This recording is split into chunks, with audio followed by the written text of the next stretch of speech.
All right, guys, I'm live here. I got the WWE Network because I wanted to see the first Raw in Ottawa since about 2020, 2001.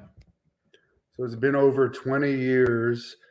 First TV taping since 2016 in Ottawa, where they had John Moxley dressed in the RCMP suit. And here comes Sami Zayn down to the ring. By the way, this is the first time I've actually seen Raw in years. And Ottawa is not very far from Montreal. So I imagine that a lot of people from Montreal traveled to this. Meltzer reported that there's about 7,000 pre sold. From my friends that are there, they said the top level, other than the hard camera side, is curtained off. But that's better than past tapings. Because I remember the 2016 taping, the one side was almost fully curtained off. But again, since the pandemic, this is only the second time WWE's come to Ottawa.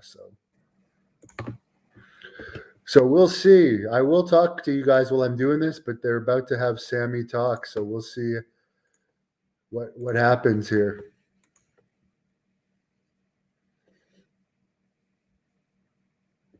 He's not getting cheered as much as Montreal. Seems like he's fishing for getting the crowd to put him over here. Rather than, you see, if you want the crowd to cheer for you rather than talk, just look around and hold the mic down.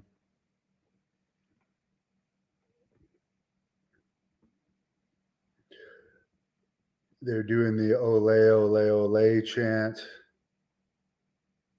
The very first match at this arena was JBL jobbing to local Carl LeDuc back in August of 1996. Vader wrestled Shawn Michaels on that one, and The Undertaker wrestled Mankind. It was supposed to be the Ultimate Warrior against the British Bulldog, but it ended up being Sid. And Jake the Snake was also supposed to be on the card, but he was not. So here we go. The promo is starting.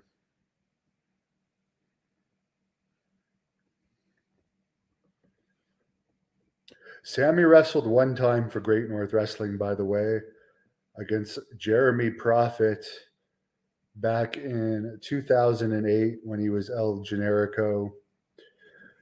I'll be honest, I was never a fan of his, but Prophet was, and Prophet actually paid him to have that match, which I appreciated. Free wrestlers are always a bonus.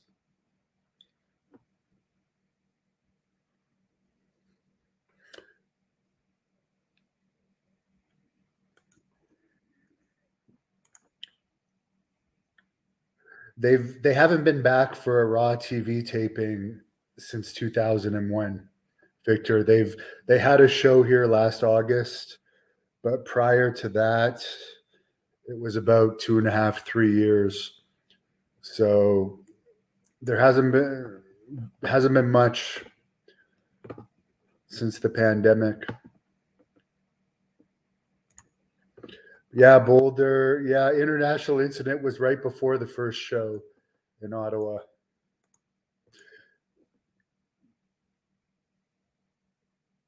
There's a "You Deserve It" chant going on.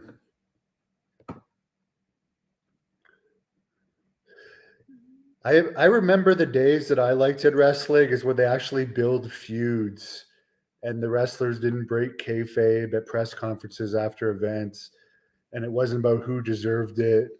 It was more about, I hate this guy, I hate that guy. And there was less of these boring in-ring promos where we're 8 minutes and 38 seconds into the show right now, and it's just talk, which I miss the days without these long in-ring promos. But I don't have to watch. I was curious for tonight.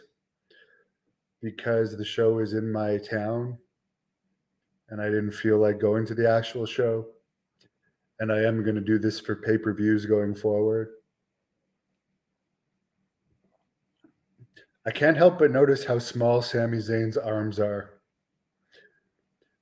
He basically, if you put him in a bum outfit with that hair and beard and the size of his arms, he would look no different than a bum. Someone mentioned the other day that he wouldn't even have made a jobber back in the 80s, which is true, but it's not the 80s anymore, 2023. Maybe someone has a Hannibal TV sign. We're actually more popular in the US. Only 7% of our viewers are Canadian, and the vast majority are from the US. Then it's India, the UK, and Canada. Kevin Owens is coming out now.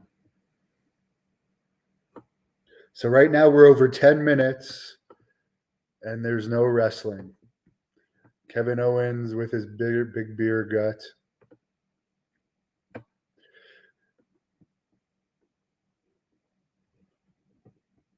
The rumor is it's going to be Zayn and Owens against the Usos at WrestleMania. The aisle is really long tonight. By the way, Raw also came to Ottawa the night after the Survivor Series 97. And I remember everyone was so disappointed that Bret Hart wasn't there. The Undertaker was there, though. A lot of wrestlers didn't wrestle in support of Bret Hart. So it was disappointing. Edge wrestled Glenn Kulka in a dark match and lost to Glenn Kulka. Edge is main eventing this one. So he's come a long way from the dark match in 97. One of the highest paid wrestlers now.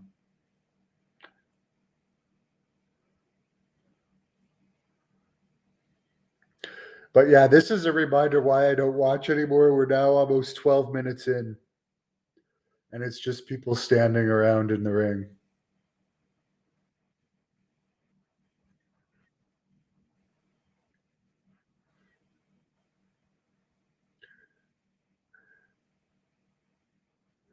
I'm sorry, but for the people that complained about the Ultimate Warrior's WCW speech that had super high ratings, I found that more entertaining in the ring than this. We now have a guy that doesn't look like he works out with pipe cleaner arms and a guy with a big beer gut in the ring. I don't understand the appeal. I really don't.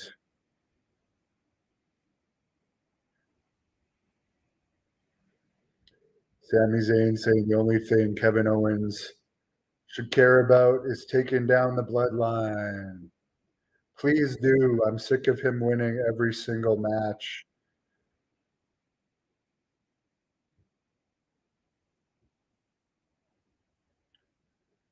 Here's one thing I don't get though. He's talking about how much he hates Roman Reigns. But on the WWE's very own YouTube channel just a couple of days ago, he was breaking kayfabe about working with Roman Reigns in the storyline. So it makes it harder to suspend disbelief. Someone remembers the Attitude Era. Every Raw opens up in the ring that went 20 minutes. Exactly. That was the 90s, man. We are now 2023. Mix it up a bit. For God's sake, mix it up. But again, if people like that, all the best to them. Someone agrees with me that Raw needs to go back to 2 hours. Too much talking. We're now almost 14 minutes in, and it's just been talking.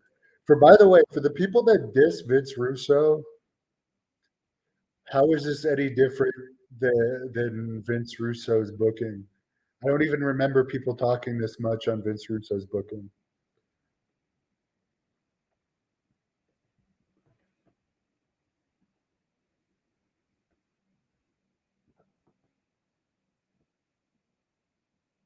Piper's asleep beside me right now. I'm going to get through the whole show no matter what it takes. Is Kenny coming to WWE? Who's Kenny? Kenny Omega? No.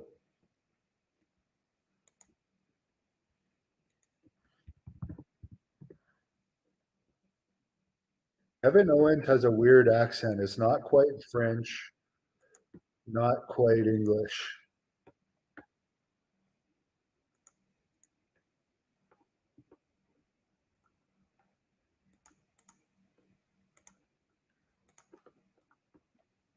So now Sami Zayn and Kevin Owens. Kevin Owens is saying he's not going to work with Sami Zayn. 15 minutes in, and Kevin Owens is walking out of the in-ring promo, getting booed slightly. Not a chorus of boos. There's some people clapping. 15 minutes now and nothing. Let's go into the announcers.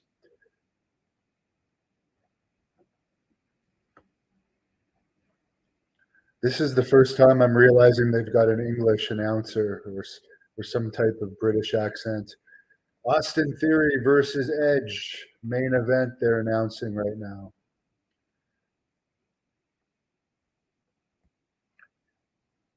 Austin Theory is supposed to wrestle John Cena, from what I understand, at WrestleMania. John Cena is going to be at the Boston Raw. There's a ding dong hello special later on, they're saying. Another in ring promo. Seth Rollins against The Miz. Maybe we'll see Logan Paul interfere in that. I've heard that Triple H doesn't really like The Miz. Not sure what his plans are for WrestleMania. Now they're showing Cody Rhodes pointing at the WrestleMania sign.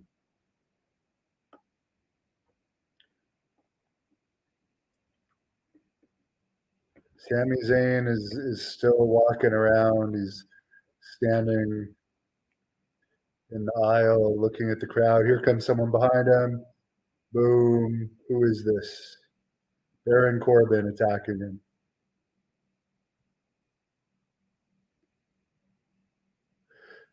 And now it goes to commercial break. Well, since Baron Corbin hasn't been winning too much and they got rid of JBL, I'm guessing that might turn into a match. But there we go. It's a commercial break right now. Yes, Tom. Corbin has beaten up Zayn. Jay, the most interesting thing I ever saw from Seth Rollins was when the fan beat him up. I watched that a billion times, and it was hilarious. It was actually the best thing I've seen in wrestling. Tom, yeah, Russo treated it like a Springer show. True. Somebody's laughing. One up. Actually, there's 53 live people, and I don't blame people for not wanting to watch my breakdown of Raw, because most people aren't interested in the current product on this channel. They want the classic interviews and news. But thanks for watching. You've now put it up. One extra person. You are so nice. I appreciate your support.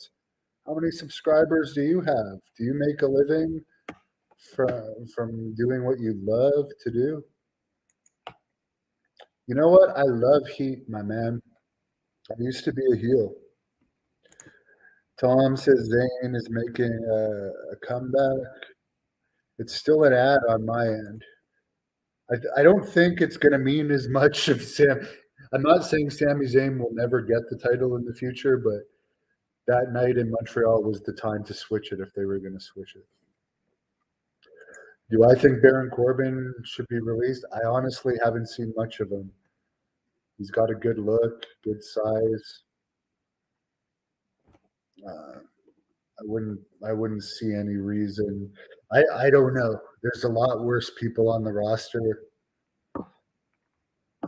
I would book the company a lot different, obviously. Yes, Boulder, the fan, took down Seth Rollins. That is true, and I think the fan was handicapped or something too. No, I don't think Kevin Owens has ever been in a real fight. Robert checking in from Michigan. Someone says Sami Zayn, Roman Reigns, Triple H, and WWE. He thinks all those guys should be fired. I would keep Roman Reigns.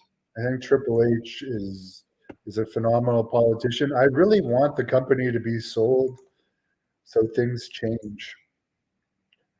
But if it was sold to, it'd be interesting to see what happens if to Sami Zayn if Saudi Arabia bought it, because Sami is one of the guys that can't go to Saudi Arabia. Something to do with his heritage, Syrian heritage, or something, where he would get killed if he went there. So it'd be interesting what would happen to him if Saudi Arabia bought the company. Obviously, I mean, it wouldn't affect him in the U.S. or Canada or other countries, and it would depend how much hard feelings whatever the Saudi Arabia owners. Oh, here we go. Baron Corbin's in the ring. Let me know in the comments what you guys think if Saudi Arabia bought the company, if they would keep Sami Zayn. Now Baron Corbin's in the ring giving a promo, and Sami Zayn is still in the entranceway.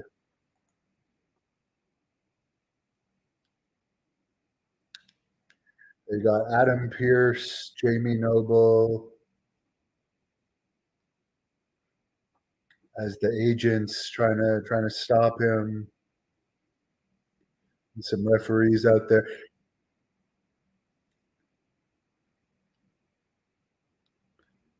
Adam Pearce seems like a big stooge to me in real life.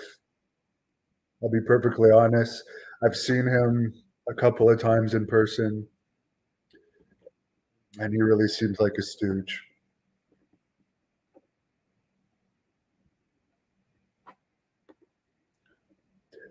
Baron Corbin is saying that Sami Zayn is a failure. Now they're telling him that he can't. What they hold him back while he gives his speech. Then after he gives his speech, they say, "Yes, we can attack him." I don't get it. Now it's turned into a match. So I don't get it. They hold them back. This is why I don't watch wrestling. It doesn't make any sense. Why did they hold him back? Just so Baron Corbin could give his speech, then they let him go? Now I guess Adam Pearce is saying it's a match.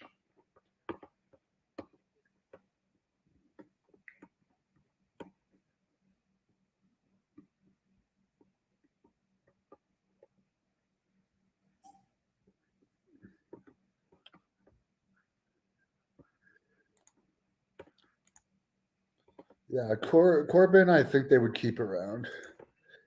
Adoring fan, I think Vince is definitely selling and very soon. Nine, you got to admit, I've been researching it, and Saudi Arabia's fund there is worth almost 700 million. So 9 billion to them would be a drop in the bucket. But what about says they would keep Sami Zayn because Saudi Arabia already works with plenty of people like him in Hollywood. I think so too. I don't think they'd want the he. I don't think he would get the same push. And I would hope whoever buys it does mix up the company to make it a bit more entertaining. Tom, apparently Peacock's interest in WWE, which is NBC, Comcast, is less now than it was. It's right now Endeavor and Saudi Arabia seem to be the top ones, but Endeavor doesn't have the money that Saudi Arabia has. Sami Zayn just blatantly missed with a punch. Great wrestler.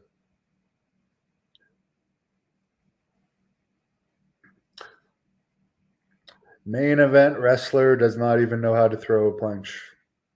I can see why you fans love him.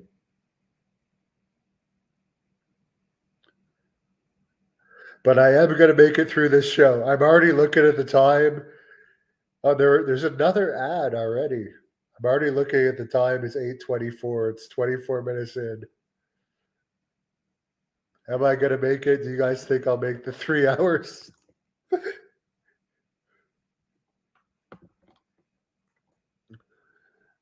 Adoring fan says he thinks it's the opposite. The Sammy doesn't want to go to KSA. I'm going to guess that he can't go to Saudi Arabia because he would be legitimately killed. Just like gay people can't go there because it's just the rules that they have, from what I understand. Tom says Zayn isn't large enough to hold the belt. Someone says, do I think Dominic Mysterio could be taking more serious? I mean, I don't think he needs steroids. I think he just needs to train more seriously. I don't know if he'll wrestle tonight. I haven't seen him wrestle for a long time. I've only seen his skits. The last one I saw was that Valentine's Day one where apparently you need a reservation to restaurants where the restaurants are half empty. What about says I can't believe they kept this show on for 3 hours after all this time. I don't know. Tom, I stopped drinking Red Bulls and I brought myself down to 1 pot of coffee a day because I was drinking like 2 pots of coffee a day and espresso and yeah, commercial break in progress. 25 minutes into the show. Okay.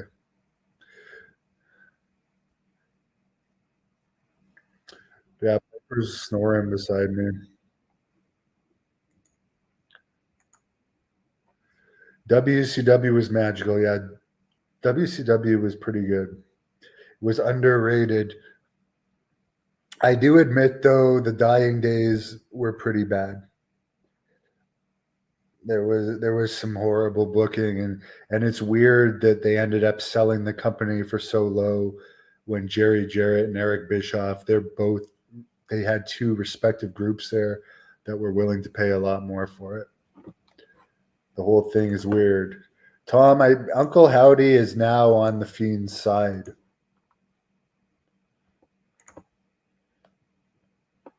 Someone says Armco gives MBS the unified title after Zayn's public execution, making a joke. Funny. Rob, Piper really doesn't fear anyone or any dog. That's the problem with her. I can't take her to dog parks. Oh, it started again. Sami Zayn's in some type of trouble. Piper's fearless. Ottawa, someone else from Ottawa checking in. All right. Sami Zayn's getting out of that maneuver. Corbin now. Looks like we're going to go into the comeback here.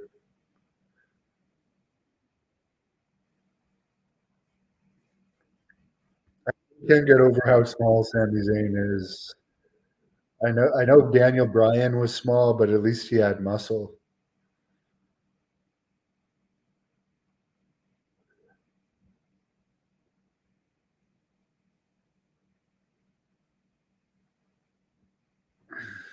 Canada's favorite son, they're saying Sami Zayn. I still would put Chris Jericho and Edge more popular than Sami Zayn right now. But I would say Sami Zayn is a strong number 3. Baron Corbin kicks out. Why is Baron Corbin wearing a shirt? He's got a good physique.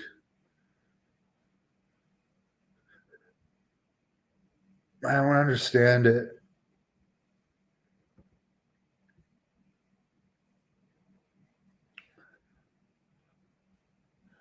Trying to stay awake here. What's Zayn's finish? I don't know. Maybe we'll find. I'm sure we will find out. Obviously, Zayn's going over here.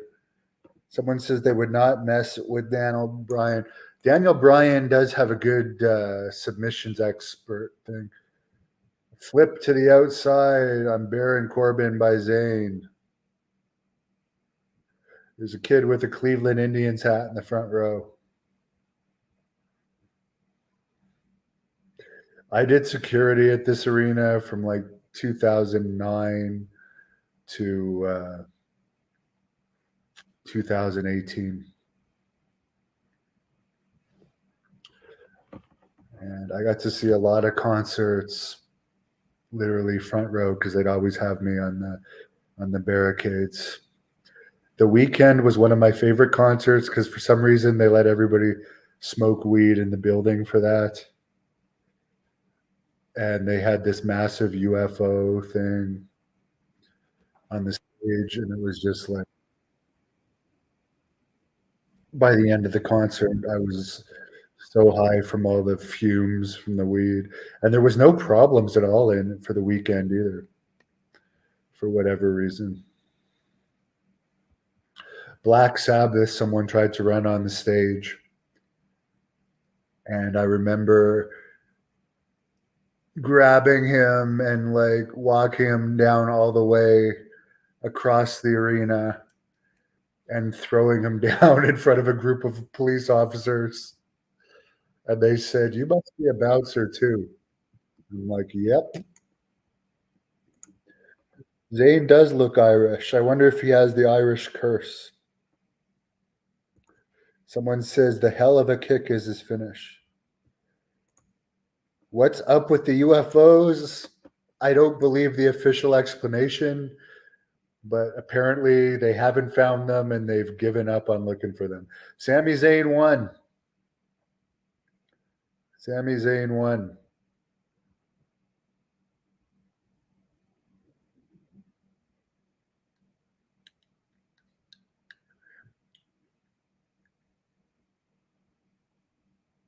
One thing I will say is there's more girls in the crowd for WWE than there is for AEW.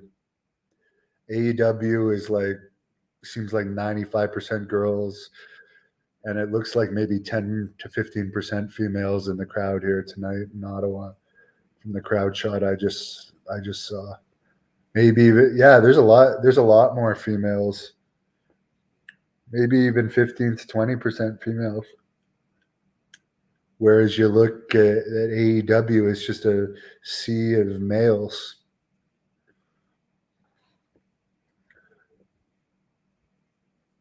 Sami Zayn is married, by the way, too. I watched a promo from his wife.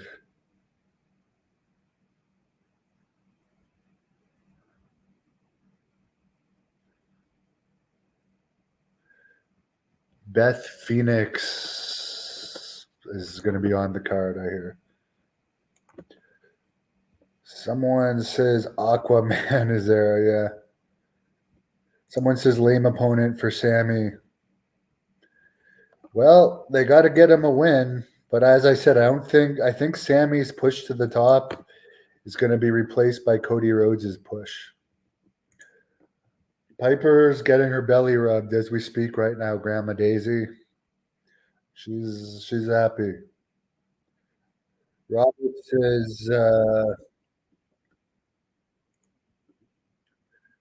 he got kicked a lot during the Slayer concert. The worst concerts I used to do, the festivals too. Those were crazy because at least at this arena there was always police and there's actually a little jail in the arena. But at outdoor festivals, it's crazy. And when you have to go into the mosh pits and crowds, a lot of security guards won't even do it because it's very, very dangerous. And it's a workout too, lifting the people out of the mosh pits. But yeah, particularly the rap concerts, Nelly and Jay-Z and Future, those are three that stand out to me that were like gang warfare almost the entire concerts. And earlier in the day at that same festival, I think the Monkees played. So yeah, I've actually done security from Canadians Would Know Fred Penner. He's like a children's performer. I've done from Fred Penner to like strip club security all in the same day. I've also done it for Britney Spears. Done it for lots of people. Advertisement now.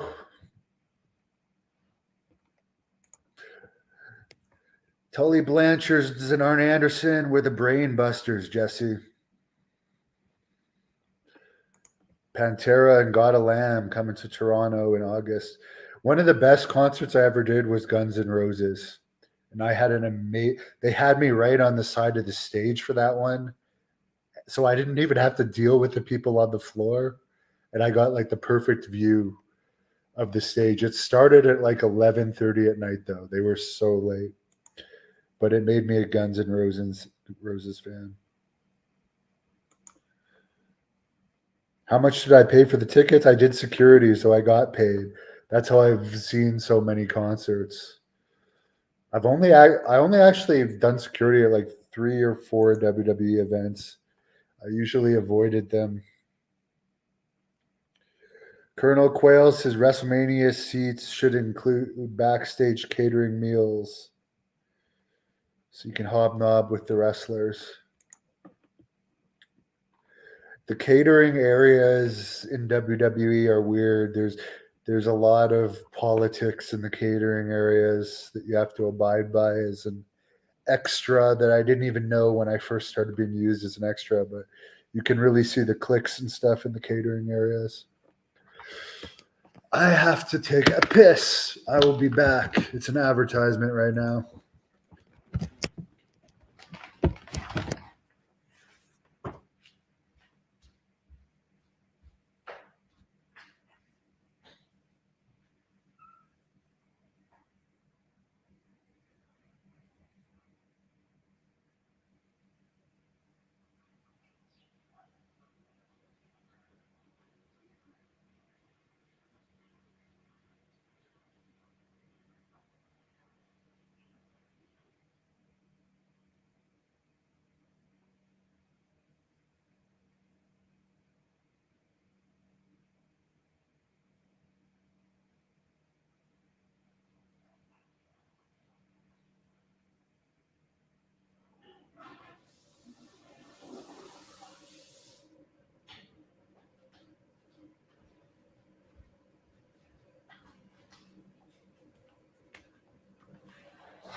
All right, I'm back. And it says it's still an advertisement. And miss any of the wonderful standing around in the ring talking. Who do you guys think's gonna win, Edge or Austin Theory? Trish Stratus, by the way, is supposed to appear tonight. Robert did security he did security at the WWE shows in Michigan. Their head of security got mad when kids weren't sitting down. I never had issues like that. They always had me in good places, I guess, because I'm big and I was good at dealing with bad issues. So they always had me around the ring. So I didn't have to worry about that. Oh, Dominic Mysterio is here now.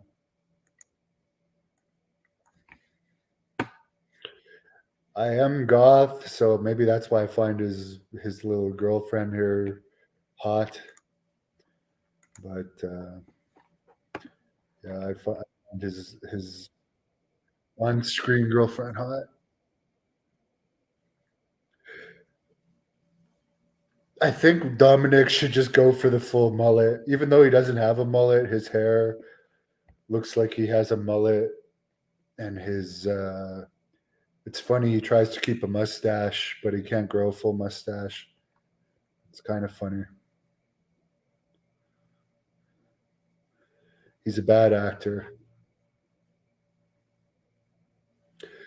People that say that second generations don't have it easy, I don't think Dominic would ever have stood a chance of getting a job if he wasn't Rey Mysterio.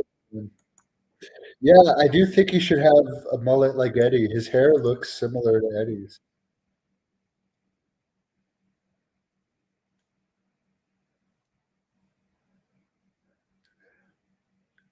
I'm just noticing her earrings now.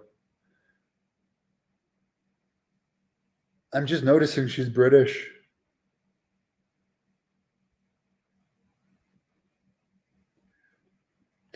You know what? I stopped smoking weed, but right now 8:39. I'm wishing that I had some form of pot with me right now to do this because I'm getting really bored. But I'm gonna make it through the 3 hours. I think if I do this again, though, I'm definitely gonna need gummies at least.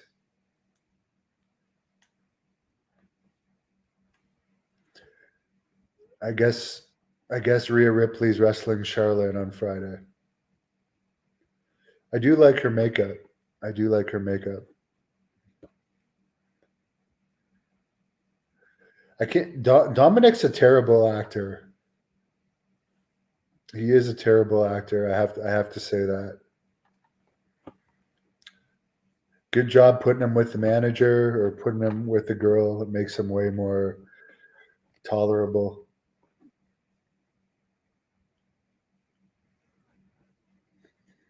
I am gonna watch the Broken Skull session with Charlotte Flair. By the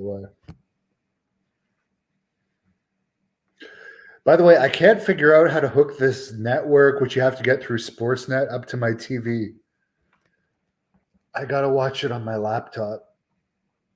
I'll hopefully figure it out. Piper's growling.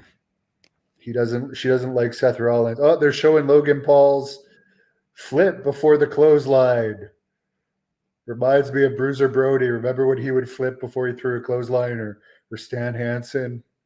Because you know if you do a fucking flip before you throw a clothesline, makes it so much better.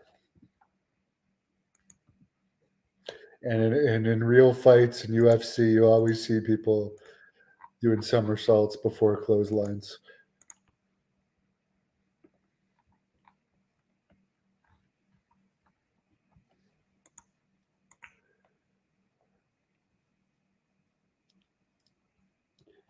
Here's something interesting. They're showing the clip of Edge at the press conference, and I actually am gaining more respect for Edge here.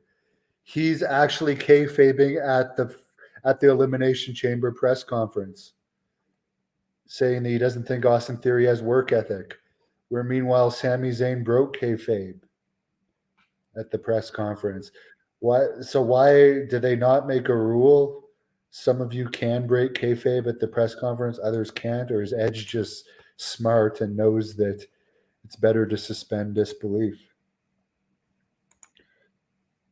Someone says same as Hangman Page. Jesse just ate Frosted Flakes, 500 milligram cereal bar, making me hungry. Someone says handpick waving. Don't get it. You'll have to. Oh, here's Austin Theory talking. I don't like these new titles. They're too gaudy. I like the titles best from the Superstar Billy Graham era. And the Winged Eagle one was pretty good. The 80s belts were pretty good too. I didn't like when the wrestlers could start like even when Austin won and then Cena, they had like their own titles.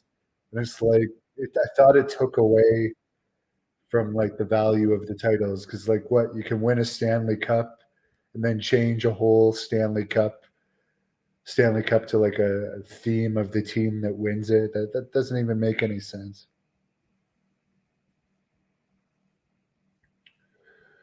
I think the promos these days are too scripted and phony.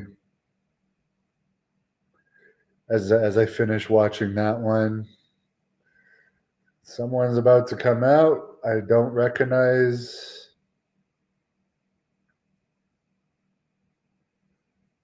Oh, it's a girls' match. Oh, sorry, no, it's Dolph Ziggler. Dolph Ziggler. Okay. Supposedly, let me look up. I heard he makes over $1 million a year. That's pretty damn good. Dolph Ziggler versus Mustafa Ali. I've never seen Mustafa Ali wrestle.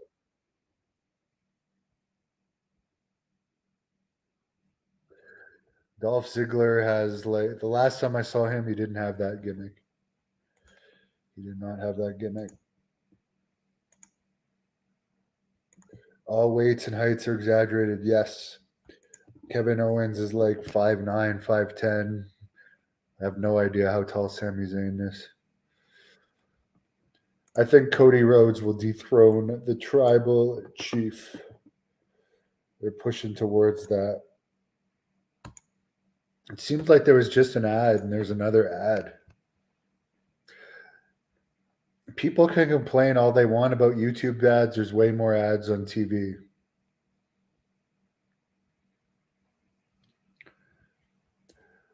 So Mustafa Ali against Dolph Ziggler. What are your guys' predictions? Someone says Mustafa Ali is so good. I've never seen him. The guy asking about Edge, he's fighting for the U.S. Championship in the main event. Someone says Dolph Ziggler has been jobbing a lot lately. Jesse, no, Sherry Martel died long before I ever interviewed her. Sadly, she had personal issues. Someone says Ali was the leader of Retribution. I vaguely remember that angle. They gave it a push for a while, from what I remember. Please explain why Dolph Ziggler's a jobber and he's their best worker. I don't know. Because he's had a job a long time at least. He's made a lot of money. But in wrestling, it's all political. Yes, Sherry Martel died 15 years ago. 50% of the wrestling show today are the entrances. I don't know about 50%. Seems a lot of it's talking in the ring. But the entrances are definitely something. I never really cared about the entrances. I just like believable characters, which is why maybe I don't like wrestling as much these days. Because they're the most believable thing I saw so far on this show was Edge at this press conference dissing Austin Theory. My God, I'm only 47 minutes into this show. This is torture. I hope I can make it to the end. Piper's clawing at me right now to rub her belly.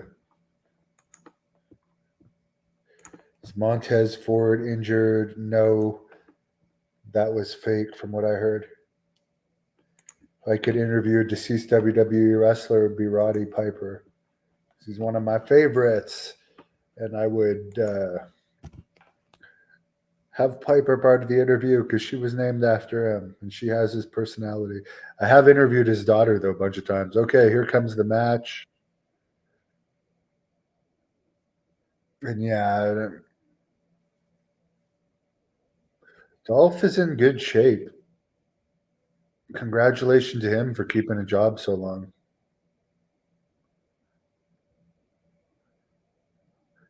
Oh, it's Mustafa Ali. This guy had some back and forth with Vince Russo. Oh, Mustafa Ali is a baby face. I thought he was a heel. He looks very young.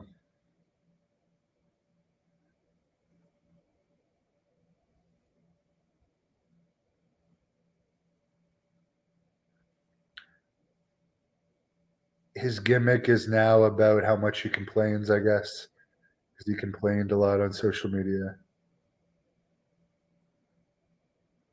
The problem with these backstage skits, they're showing one between Mustafa and Dolph, they just look so phony.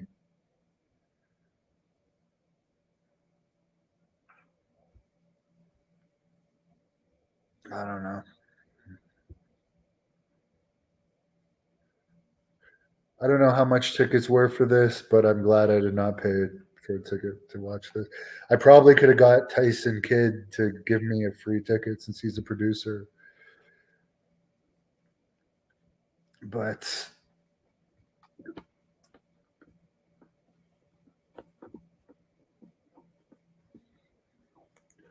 Yeah, I guess they're really putting over now that Mustafa isn't over and complains a lot.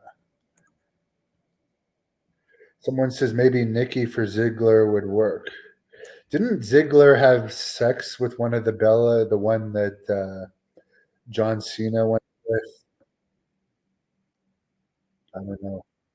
I could never date a girl who dated a wrestler before me that was lower on the card than me. It'd be. I understand why people do it with the higher wrestlers, like Pillman did it with the Ultimate Warrior's ex, and Austin did it with Billy Jack Haynes' ex. But to take, well, I guess it didn't work out for Cena anyways in the end. With I think it was it Nikki that also dated Dolph, and I think Dolph had sex with Sonny too, didn't he? I believe I recall Sonny saying something like it was very athletic.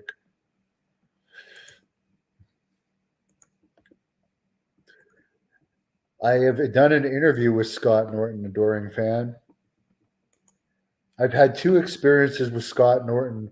Once I did an interview with Devin Larratt, the arm wrestler, and we made a joke about Scott Norton, and he got so offended by the joke that I guess he asked Sonny Ono for my contact information, and he called and talked to me for like 20 or 30 minutes and asked me to take down the video. And then when he understood that it was a joke, um, he was cool. We ended up doing an interview. But yes, we were just making a joke. It was a pure joke. I like Scott Norton. Mustafa Ali just won. So whoever said Dolph Ziggler is on a losing streak, you're right. Maybe he makes $1 million a year just to put these people over. Mustafa Ali shakes his hand and he's all excited that he won. The fans look taller than Mustafa Ali. The days of the wrestlers being larger than life, it's not the case for a lot of them.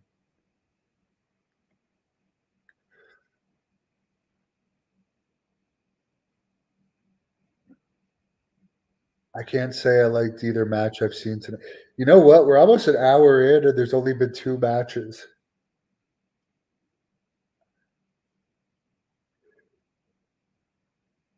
By the way, if the people that say Triple H is a good booker, I'm sorry. If he's head of creative and this is the best you can do, oh my god. There's the Miz with his wife, who's speaking of guys that married girls that fucked lower card wrestler. Miz's wife used to fuck Rene Dupree. He's got Rene Dupree's sloppy seconds.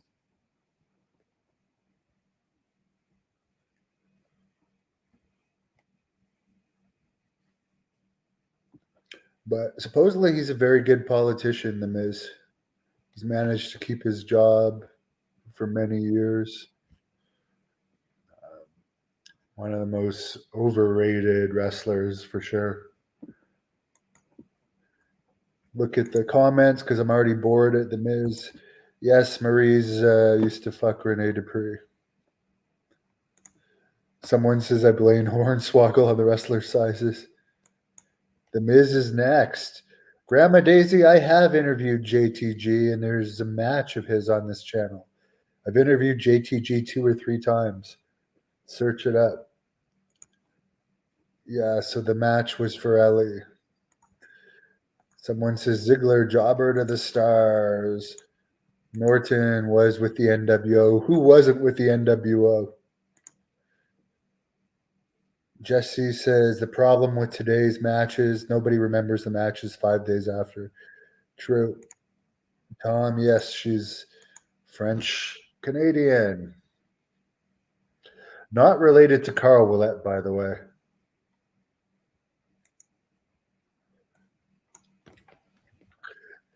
These little skits just don't hold my attention for whatever reason. People can bash the Ultimate Warriors promos all they want, or Ted DiBiase's. I used to love that stuff. Well, Cody Rhodes walking backstage. He's on next. I'll be interested to hear his reaction since he's basically the reason why Zayn didn't win because they want Cody to have the title. They're showing Rick Steiner's son, Braun Breaker. I hope when they call him up, he goes to he uses the Steiner last name. I guess Braun Breaker against Jinder Mahal on NXT tomorrow.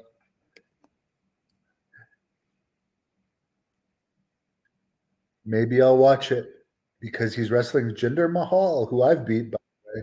Actually, I'm undefeated against Jinder Mahal. Samoa Joe and I beat him in a tag match.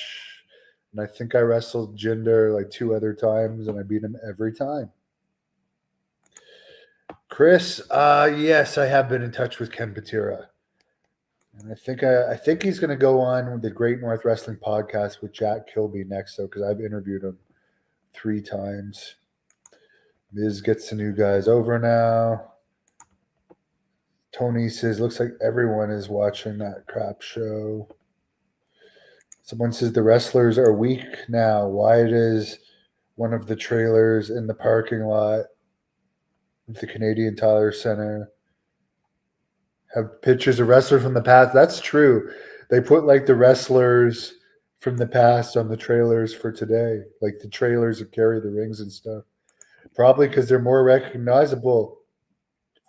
There was someone that did like a study where they asked like 500 random people which wrestlers they knew. Like these were people that didn't watch wrestling, and none of today's wrestlers made the top 5. It was all Hogan, Flair, Macho Man, Cena to a later extent, who's now a part timer, The Rock. No, none of them were saying today's wrestlers. Someone says no feuds, no builds up. Yes, Rhodes is coming up next. Someone says all he remembers is the women outfit. I prefer to watch women wrestling because at least it's like, oh, I'm looking at hot girls. Yeah, Bobby, we'll see Cody's pop tonight. Tom, I don't know if I've seen Cody appear on TV in Canada yet. I really don't know what his reaction would be.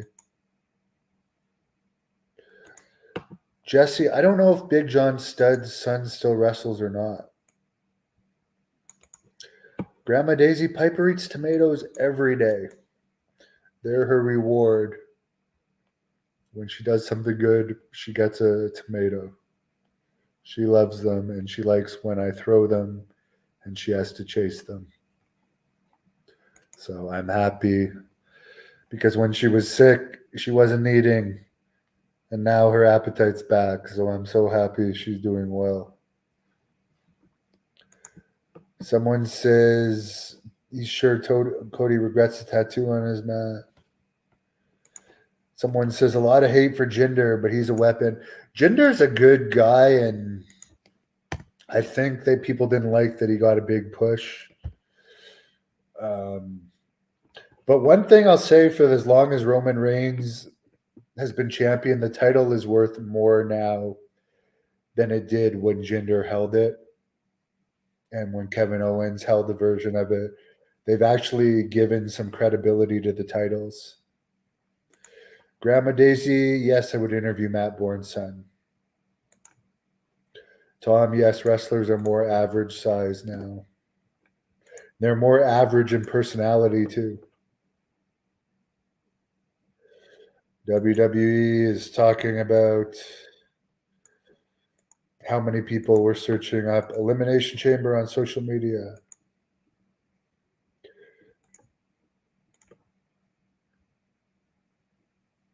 Someone says it's hard to watch the WWE show. Joseph says Kenny Bolin is my father. I don't know much about Kenny Bolin. So here's Cody Rhodes coming up. Not wrestling. He doesn't wrestle much, does he? They haven't been doing many house shows lately. I know there was none this week.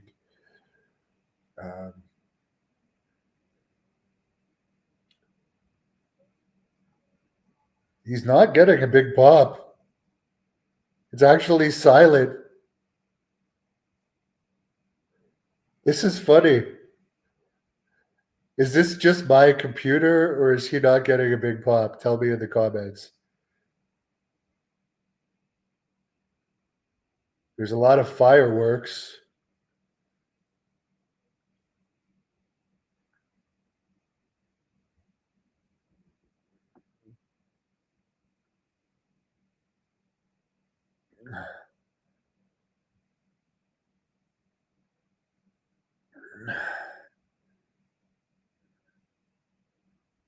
He's not. I Sami Zayn got a much bigger pop.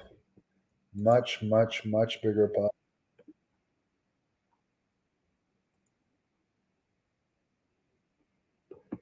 Someone says, "Get ready for another long."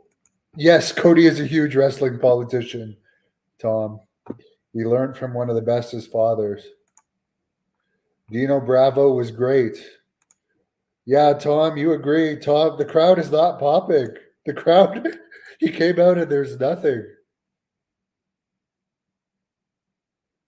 I'm hearing the fireworks and silence.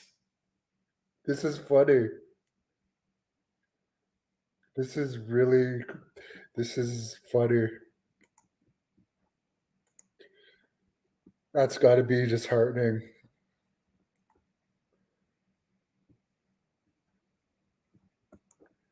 Yeah.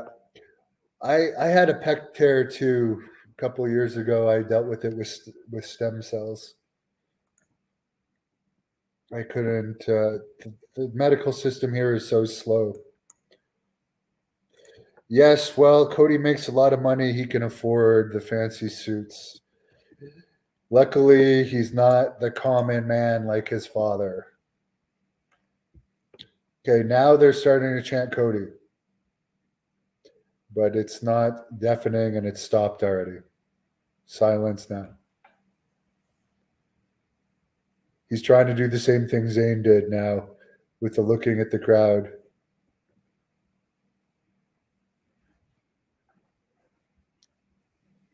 And here comes Paul Heyman, who's on the big screen.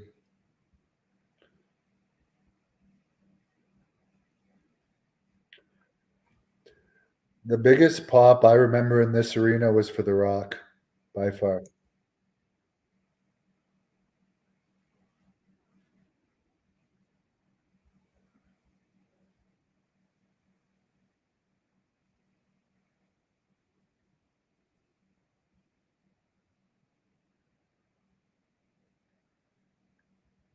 Cody inviting Paul Heyman out to the ring because he's on video backstage. Looks like they didn't want to pay for Brock Lesnar to appear in Ottawa. Even though Lesnar only lives in Saskatchewan, right? He doesn't even have to cross the border to appear in Canada. It's cheaper for him to live here.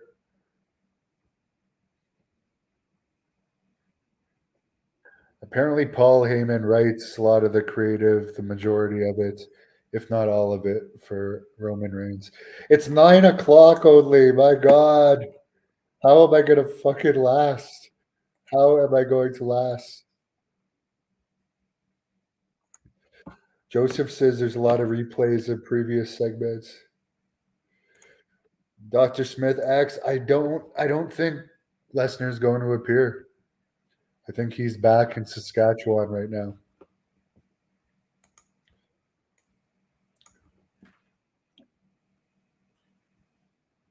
Lesnar only ever appeared here once, or well, maybe he appeared on house shows in later years. I don't know, when I was in Puerto Rico, but one TV taping here back in 2002 when they did the SmackDown after WrestleMania. He came out of the crowd with Heyman. This has got the Heyman Lesnar management thing has been going on for like 21 years. That's crazy. That's got to be a record. Crying says it's 8 o'clock in America. Well, in New York, it's the same time as it is here. Someone says WWE and MSG was like a circus. See, again, it's too much talking. People can say all they want. I never remember this when I was growing up, all this fucking talking. It's so boring.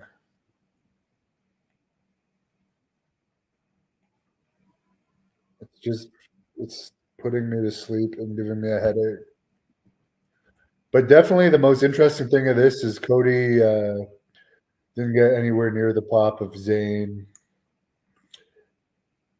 I think Edge will get a bigger pop than Cody got tonight, which was relatively nothing.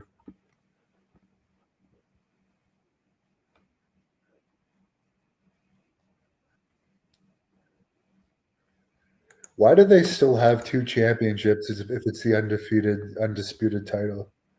Can someone answer me that? Randall, greetings from Buffalo, New York. I had a scholarship at the University of Buffalo. Yes, Mike, the wrestling of the 80s was way better than today. John says he tries to watch Raw, but he usually can't make it more than a segment. Yeah, I'm only doing this because I wanted to see the Raw from my town since it's the first time in over 20 years.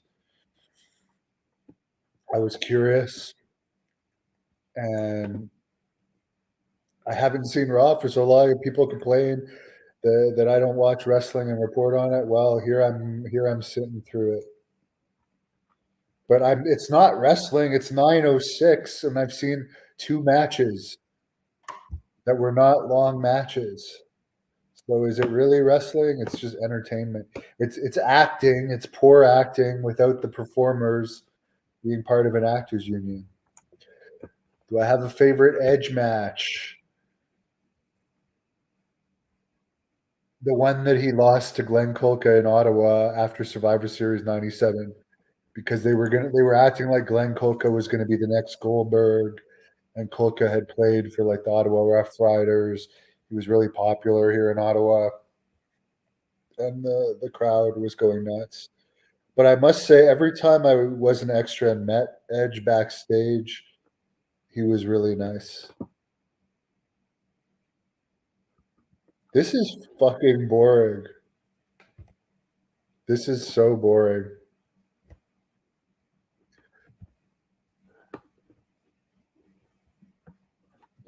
Why do you guys think the Rhodeses all have those bags under their eyes? Do you think they just don't sleep that much, or is it a hereditary thing? I think Edge will have the biggest pop of the night. We'll see. You guys write in the comments when it's all done who you think had the biggest pop of the night. So far, Paul Heyman had the biggest booze of the night, and it wasn't even much of a boo. My scholarship was for wrestling. I wish my high school had a football team, but we didn't. I only played rugby. We were city champions, and I was a big factor in those championships. But whenever I used to amateur wrestle in high school, everyone would ask me where I was playing football. And I'm like, I didn't have a football team.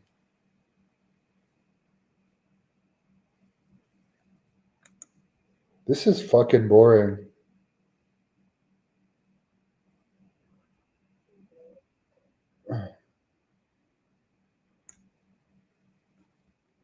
I'm sorry. There's way too much talking in wrestling.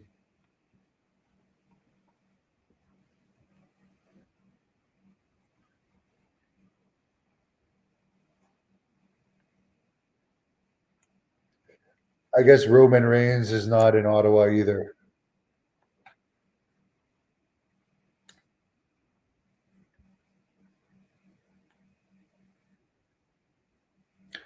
It's funny that they take with all the talking and acting and wrestling that they take athletes.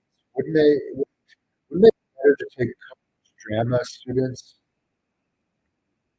or theater people? I don't know.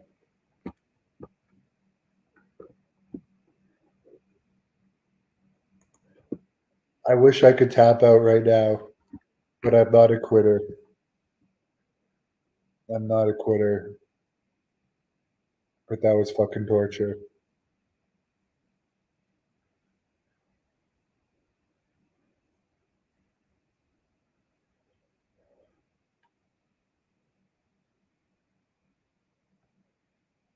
I'm still up.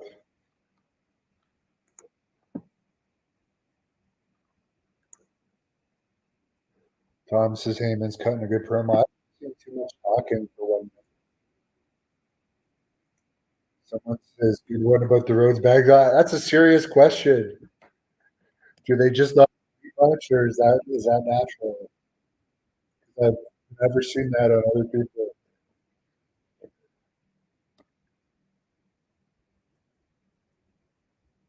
Someone says it looks like WrestleMania is going to blow a small pony.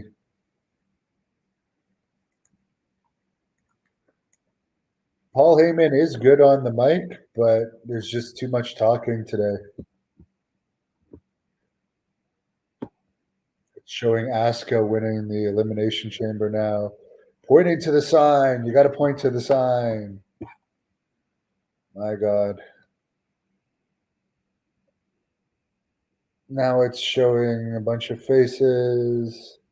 Keep in mind, this is Asuka. Asuka.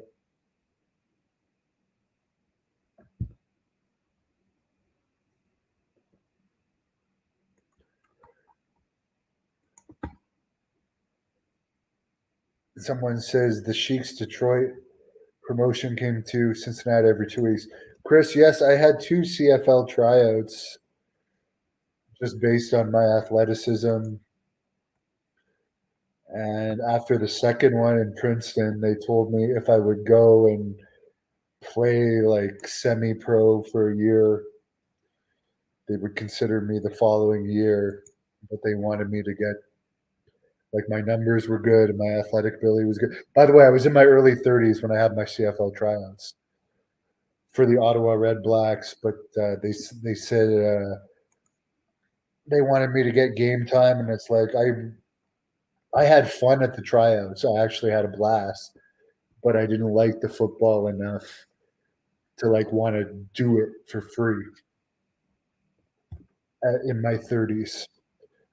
But I wish I had done it younger. Especially the Princeton one. The Ottawa one was not that rough, but the Princeton one, I actually felt I had fun because I felt like I'd never played college football, and I was holding my own against those guys in the drills. Any updates on Jeff Hardy? His trial has been. It's funny. Jeff Hardy is suspended in AEW for the same thing that Jimmy Uso isn't shit for, but Uso's still getting a push in WWE. The Rock's relatives get preferential treatment. Someone says he remember the first Ottawa Senators game at the Ottawa Civic Center. Came from Buffalo to see it. I've wrestled in the Ottawa Civic Center. That's where I wrestled Abdullah the Butcher in the very first Great North Wrestling match in front of 4,000 fans. And the Ottawa Civic Center, guys, that's where Ric Flair made his WWE debut. The first television match he had was in Ottawa, and that whole thing with Piper and Vince McMahon at the commentary booth was in Ottawa, September 9th, 1991. Sid against The Undertaker was the main event that night. And here's the funny thing: Sid won. Sid won most of his matches against The Undertaker, which, looking back on it now, um, it's amazing to think that. How do they remember all the lines? I remember walking into John Cena's dressing room once in Kelowna, BC, and he was pacing back and forth looking at the lines. I didn't think there was anyone. The Dudleys were also in that dressing room, by the way, but I just had to take a piss, and I was kind of like, once I walked in, and I mean, Cena wasn't as famous then.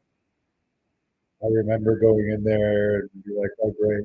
This, I don't even feel like taking a piss because I just walked into John Cena's and the Dudleys dressing room, but I did, just so like weird was going in there."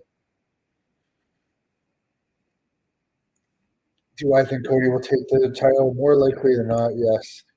2 hours left. Yes, we're counting down here. Yeah, University of Buffalo has a wrestling team, and it's the closest NCAA team to Ottawa, which is why they were looking at me. Syracuse discontinued their program. Maybe Buffalo doesn't have a team anymore, but they did back then. They had a really nice training room and everything. Victor would rather watch Lenny Lane than Asuka. Johnny says there was too much talking 30 years ago. If they only knew what was coming. Yeah, it's 9:15 and there's been two matches, one of which, the Mustafa Ali one, was like 5 minutes. Another one was like maybe 10 at the most.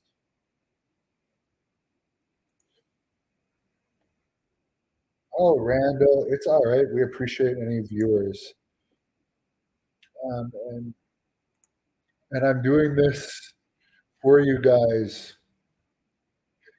And I'm sorry if I'm negative. I really don't mean to be. Colonel Quayle says the lamest, wackiest wrestler in the 80s was Ric Flair, the genius. I was a big Ric Flair fan. Randall's like the South Park episode about WWE. Crying like that too. I remember it, but I haven't seen it since it came out.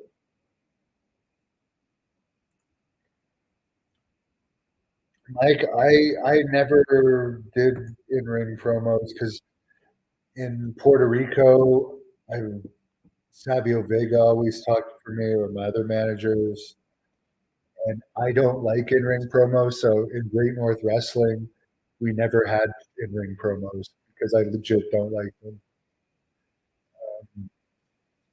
So if I did talk around the ring, it would have just been spur of the moment stuff, so I wouldn't be nervous or thinking about it beforehand much. But I don't really get nervous when I wrestle because I'm able to get into character well and kind of just become character. Is Seth Rollins the Joker now or just a clown? I don't know. Do I think Flair or Savage were cokeheads? Well, there's a lot of people that say Savage did. Well, I know that Savage did it when he lived with Rip Rogers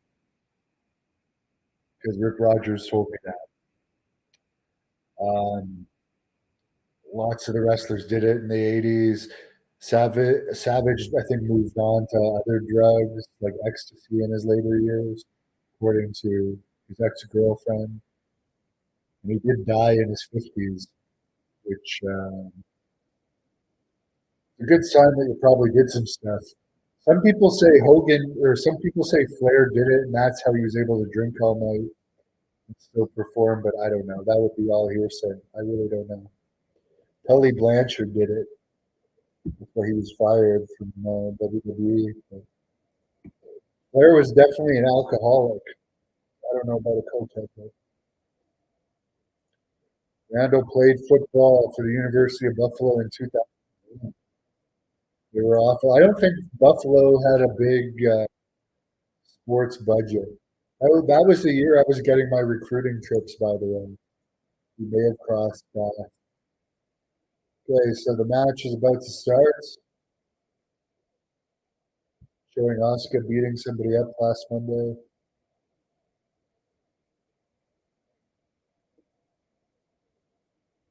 I wish I wasn't so bored. I wish I could say I found this entertaining. I do like Oscar's makeup. I wonder if she does it herself or if somebody does it for her backstage. So the match has started, but now here's the most ridiculous thing ever. The match has started, but now Bianca Belair's music is hit, so they just stop the match and watch her walk down the aisle. I don't, the bell rang.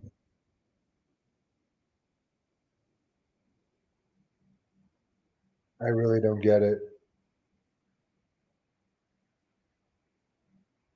Why did they stop? So Bianca's now, they stopped wrestling while she walked down, even though the bell rang. I don't get it. I'm lost. Could you imagine Bruiser Brody against Abdullah the Butcher? You know what? Hit and distracted a Brody match. I think Brody would beat the crap. But of course, Bianca's just doing what's scripted here and is watching the match from the sidelines. But yeah, I found that weird. Eric says Oscars is amazing as a bullet in the head. They need to push her to the moon and keep her there. Ha ha ha. That's a good one. Yeah, you still played in NCAA Division One, Randall. That's pretty damn good. It's higher quality than the CFL.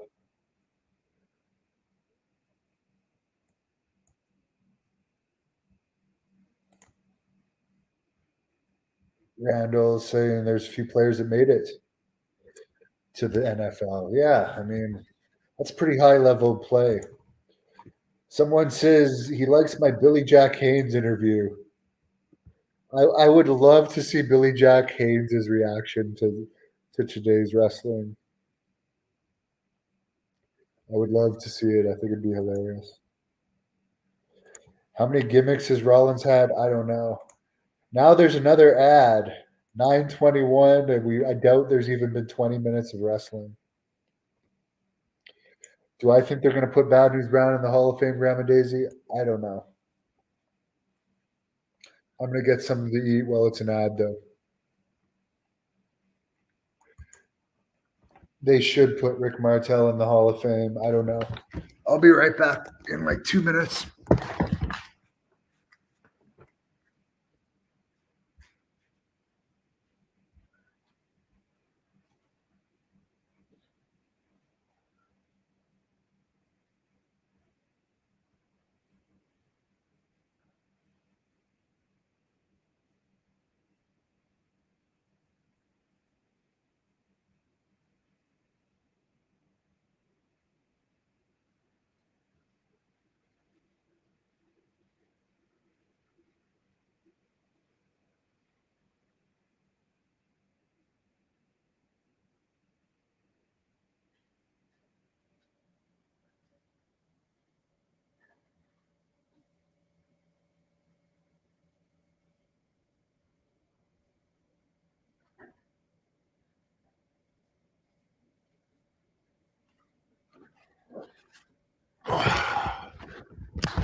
What did I miss? Anything good? No, it's still the advertisements.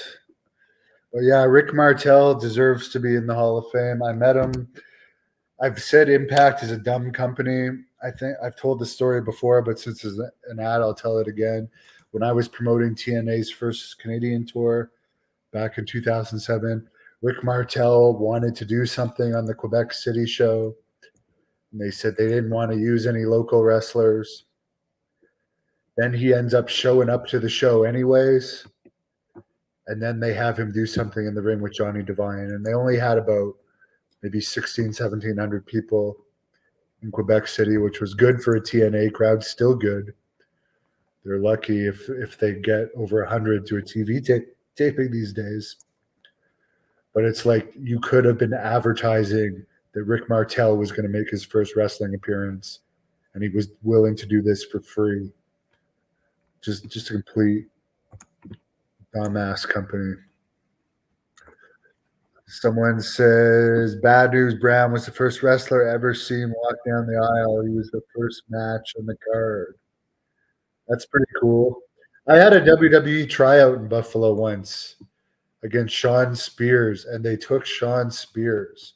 So I'll take the credit for making him look good. I don't know. I think Sean Spears is still in AEW. But he's kept the job for many years, but he never really being in the business 15 years.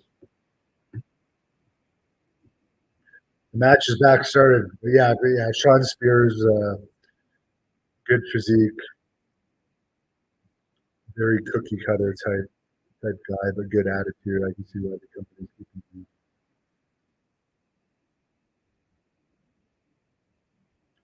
But I remember being so pissed when I saw he was hired out of that tryout match. I was so pissed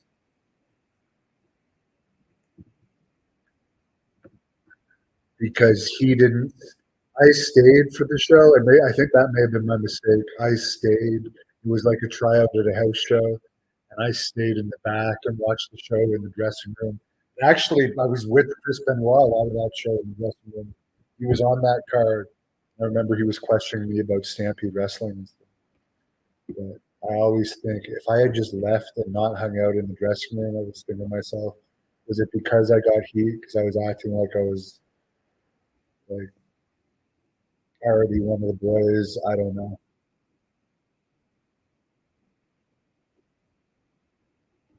Because I was told the match was good. Obviously, it was good enough to get him hired. Girls are getting a little rough. I didn't catch the girl who Asuka's wrestling name is. If anyone wants to tell me, and get some comments. Yeah, I'm surprised Impact is still around either as well.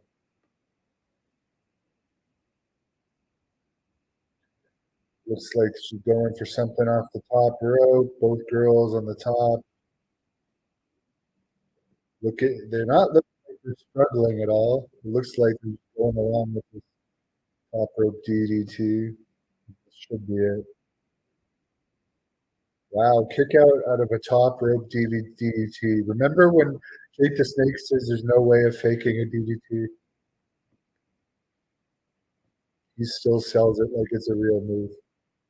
This girl just took a DDT off the top rope.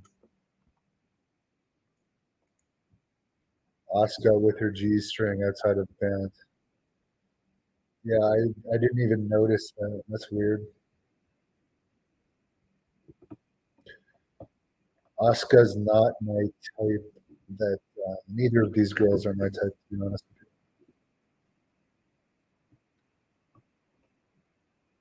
The one girl asks to be kicked in the face, and she gets kicked in the chest. I have to say, I'm not enjoying this match. I like the Tessa Blanchard match I watched recently on this channel better. Legit. I think it was Tessa against Miranda Alizé. Better looking women and better action. And then and in the Tessa match, there looked like more legit heat.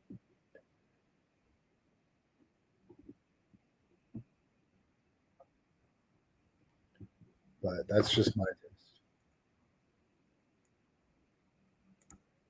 Nikki Cross. Okay, that's Nikki Cross. She's just not doing the superhero. I didn't even realize the superhero thing ended.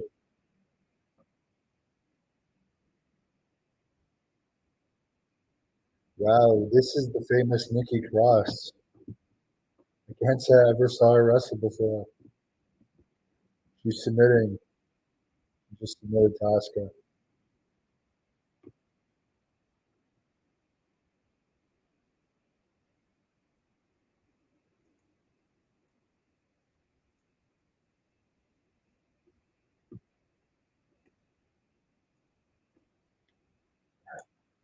I don't think Nia Jax is back, Randall. I think she was just used for Royal Rumble. Eric says the crowd is quiet for this Oscar trash. This was a boring match, I'll be honest with you, and I'm a women's wrestling fan. The best match so far was Sami Zayn's. For those that claim I'm biased, I'll give him the credit. Out of the three matches I've seen in an hour and a half, the three short matches I've seen, Sami Zayn was the best. And I would have given that match about a 6.5 out of 10. The Sami Zayn match. More WrestleMania sign pointing. So cool. You can see the empty top level in the back.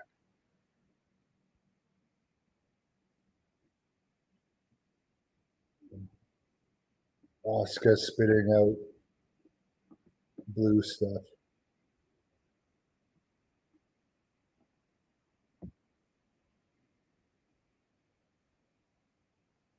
Boy, does this ever make me want to watch him wrestle. I'm sorry. This is why I don't watch. I don't want to be negative. Eric says Michael Cole and Mae Young must be sexy to you. That was a standard. Mae Young was not my type. This girl is pretty. Carmella's pretty.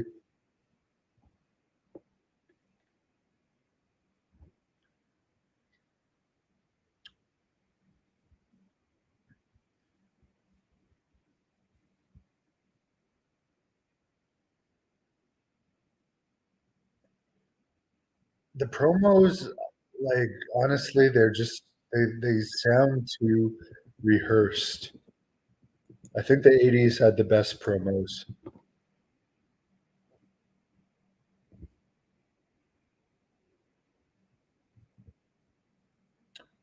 Now the announcer's coming to Seth Rollins.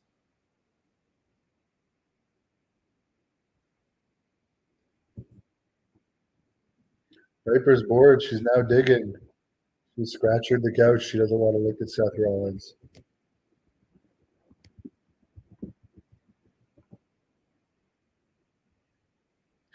Oh, it's showing the snot up the Seth Rollins' nose. This is fucking disgusting. Bad camera angle. Bad fucking camera angle. I do not want to see the snot up of his nose.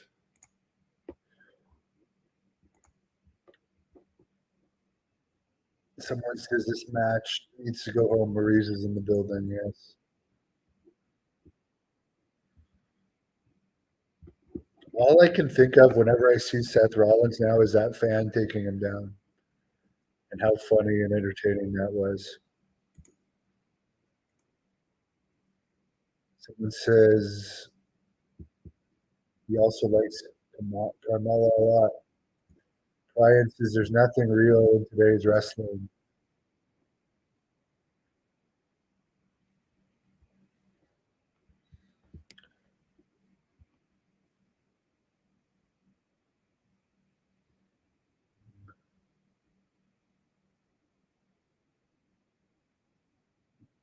I like Piper's promos.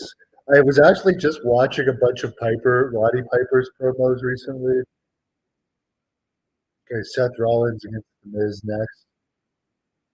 Billy Jack Haynes had mentioned to me that Piper would do coke before I was, and some of them it's so obvious, but like Piper's promos were just so obviously unrehearsed and so wild and crazy. To watch this crap after the torture. The WWE tryout in Buffalo was December 2005. Eric, I do think there's a chance Logan Paul might appear. I hope he does. I'm a fan of his podcast. I am definitely a fan of his podcast.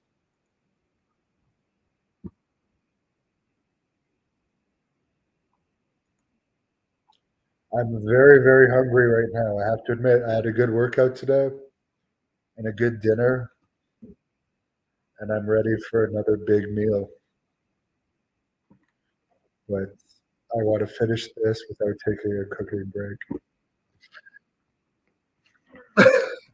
I wonder how many people are going to stay to the end of this. Well, we're waiting for this to come back. If there's anything else you guys want to talk about.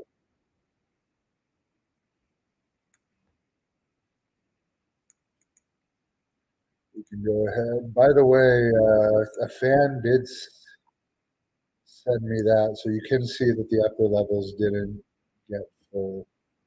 They had those cool curtains, which that's still a great crowd for WWE these days. Do I collect action figures? I just recently sold all my action figures. I had a pretty good collection of them, but had no more use for them. They hadn't been on displayed in over 20 years. So I would rather take money because, among other reasons, Piper's medical bills the other month were over 2,000 between her cardiologist appointment. and her emergency vet clinic visit and a follow-up visit. So her health is more important to me than toys.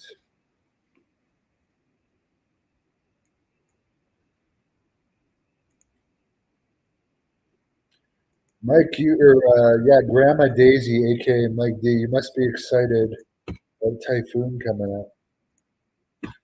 Tugboat. Eric Rowan hasn't done much, has he? He might be. I know that Brody Lee passed away, but Eric Rowan has made the least amount of waves, kind of disappeared after WWE. Grandma Daisy, do you want? I might still have the picture of my WWE action figure collection. Let me see if I can find it for you since it's an ad. I recently sold to a nice gentleman named Mike Clark.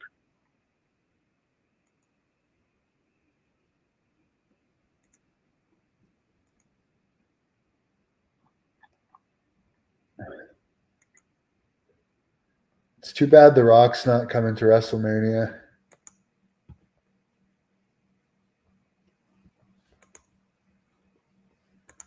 That would have been really good. Get pet insurance. It's too late now. Gabe, yeah. There's a lot of shows in Canada recently. That's right. Grandma Daisy. Those are some WCW ones from the Attitude Era that I had.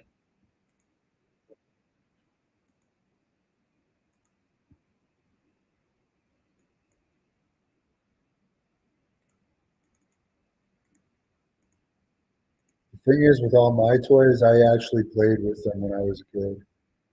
So they weren't kept in boxes or anything. Those were some of the LGNs.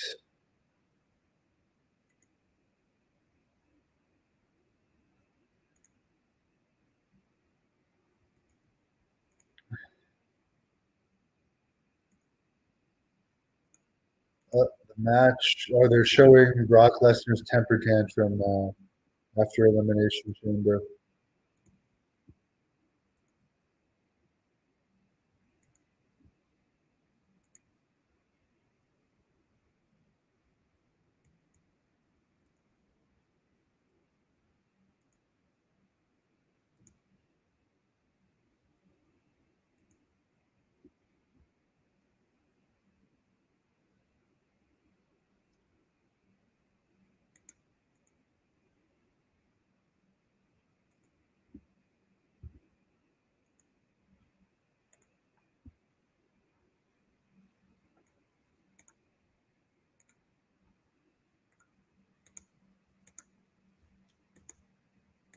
I want to see my nice slippers, Grandma Daisy. Those are some more toys I had. But they're in much better hands now. WrestleMania 18 was in Toronto, yes, and they were in Ottawa SmackDown. Toronto, then Montreal for Raw, then Ottawa for SmackDown. And I was at the SmackDown. I'm just reading a comment on my video beating up Lanny Boffo. Someone saying I'm a douchebag. So yes, Lesnar is not at Raw tonight. Instead, we have The Miz. Another good reason why I'm happy I didn't come there. Brock Lesnar's probably my favorite. It's too bad he's not on this.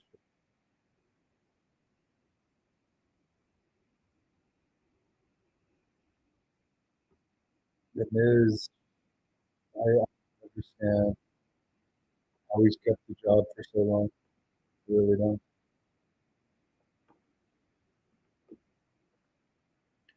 Good for him for being a great politician. Doesn't Maurice come out with him? He just hangs around backstage.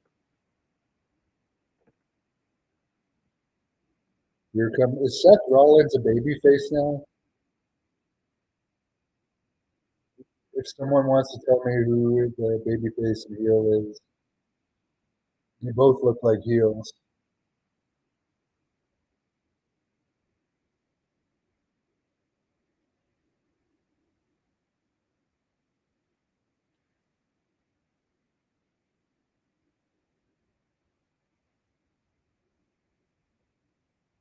I wish someone would come out and attack him again. I would pop for that. I guess Seth Rollins is a babyface. He's giving the fans five. What the hell? This is so weird.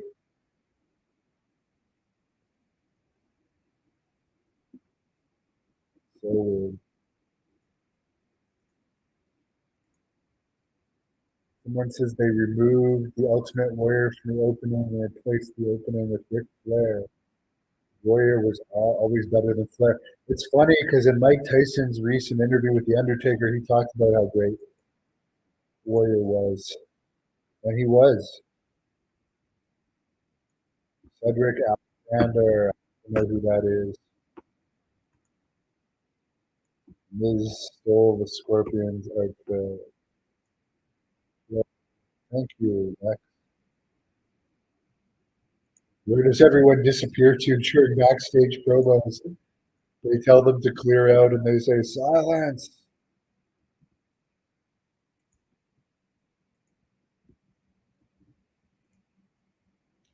Here we go.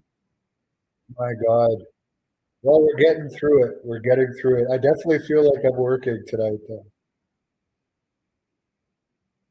But at least I got my beloved dog beside me. Sorry, though, I'm not going to post any more clips tonight after this. I'm going to bed.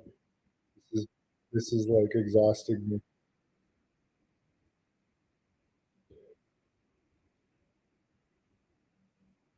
We've seen a lot of people getting their heads smashed into the commentators' table tonight.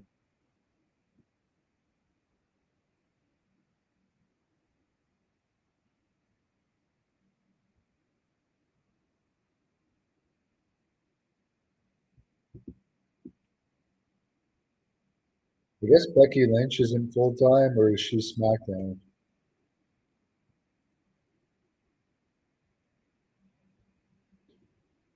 It's funny if they are making Seth a babyface because he's not wrestling like a babyface. He just gave the fans five, but like he's not necessarily wrestling like a babyface.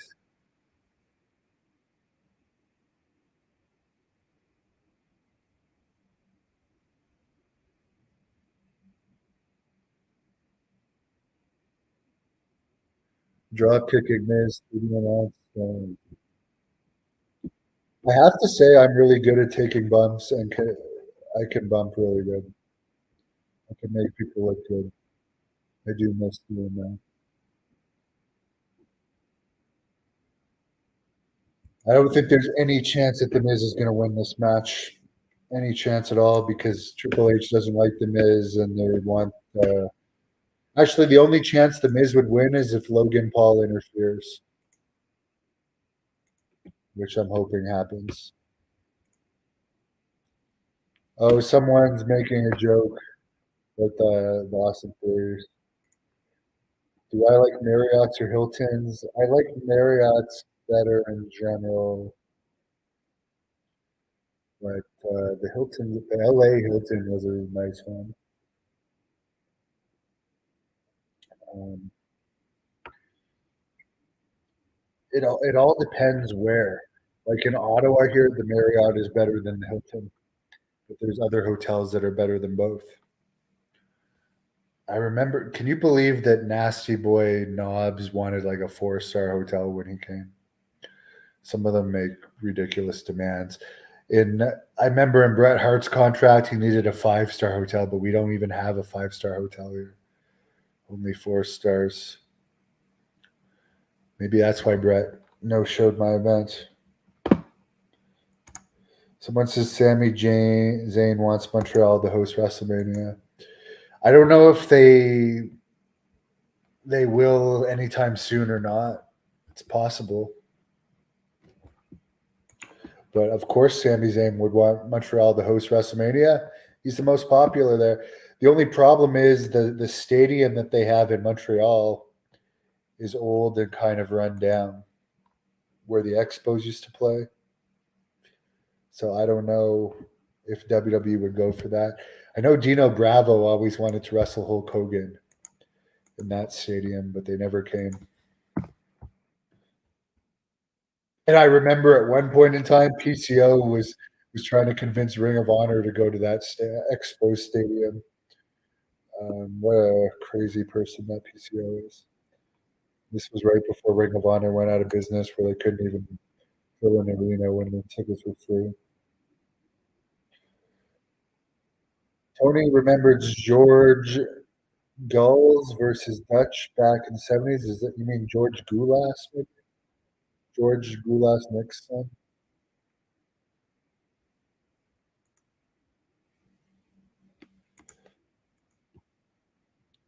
There's a lot of advertisements. As I said, there's way more ads for TV than YouTube.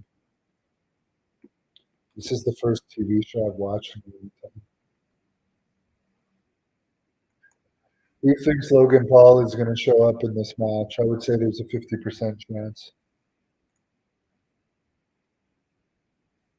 The Toronto Skydome, they keep in good condition, but they've already done 2 WrestleManias there.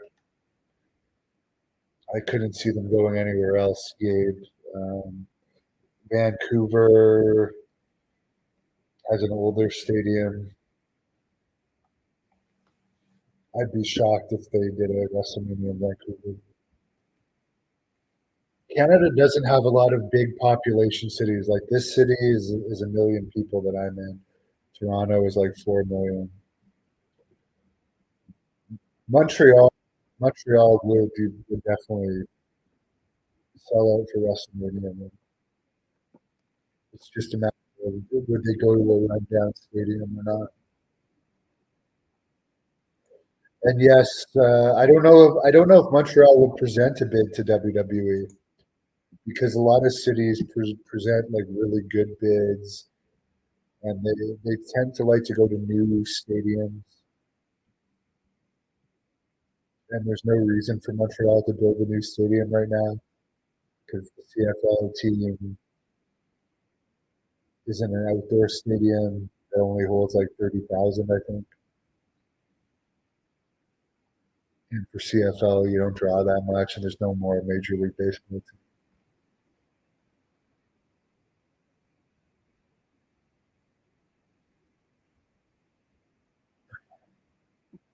I have to say, I'm not a fan of either of these wrestlers, but I think Seth Rollins is more talented.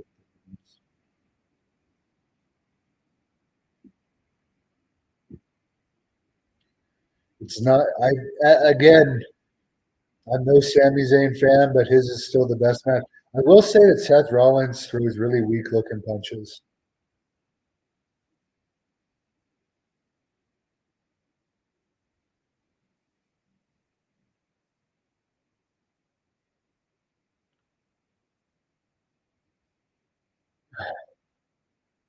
The only thing that could save this match for me is if Logan Paul comes out.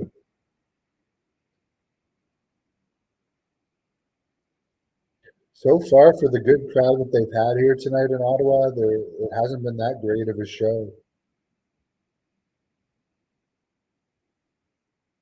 The biggest star on the show so far has been Sami Zayn. Actually, the biggest star has been Paul Heyman, but he didn't appear live. He only showed backstage.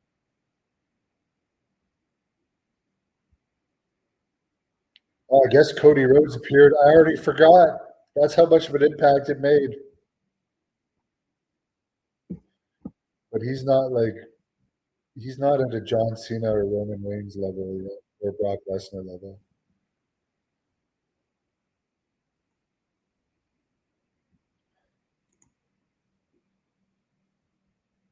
Randall, Vancouver built that beautiful arena for their football team.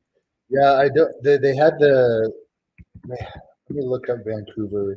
It's called BC Place, I think. It's old. It's an older arena though. the home of the BC Lions. Look at the stadium.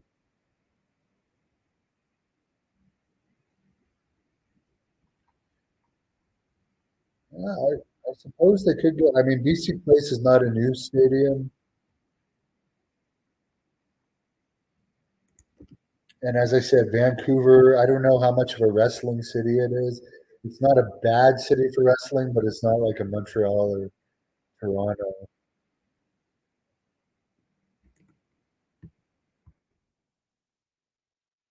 It holds 55,000, and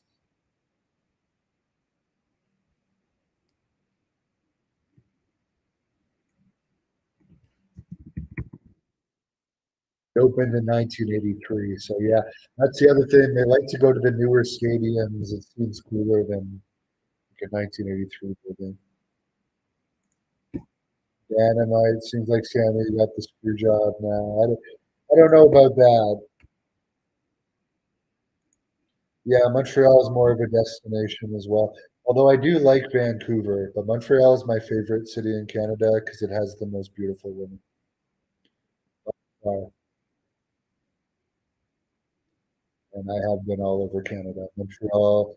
Montreal, even in the U.S., it has a way higher percentage of beautiful women. Arizona is up there. Phoenix is up there. It has a good percentage of beautiful women, but Montreal, it's like maybe 3.5 of every five girls are, which is incredible.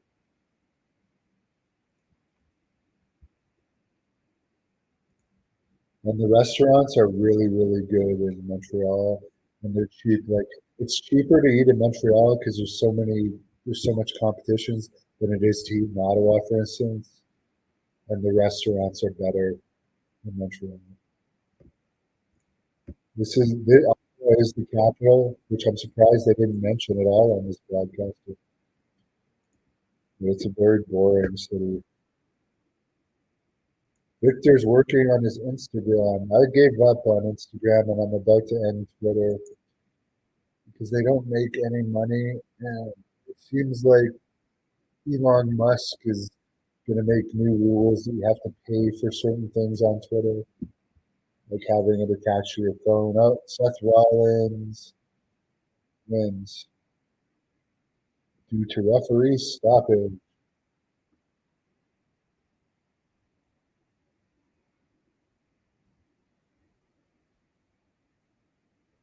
I don't like this gimmick of Seth Rollins. I'll be honest.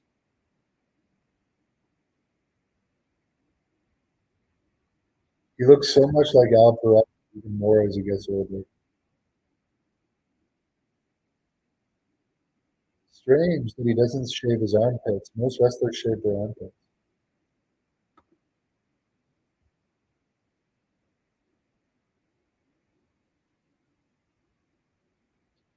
I remember the days where they didn't have the commissioners on every episode and Jack Tunney only appeared rarely.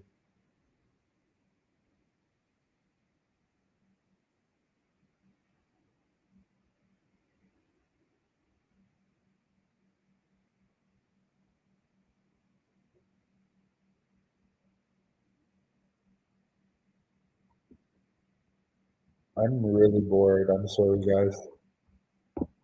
They got Chelsea Green on the cell phone with Adam Pearce now. I don't think I'm going to be doing this too often.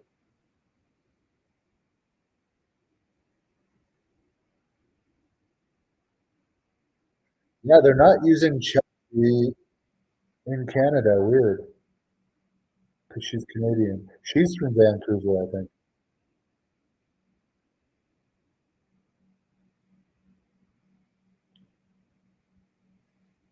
He hung up on her on TV. She'll never know.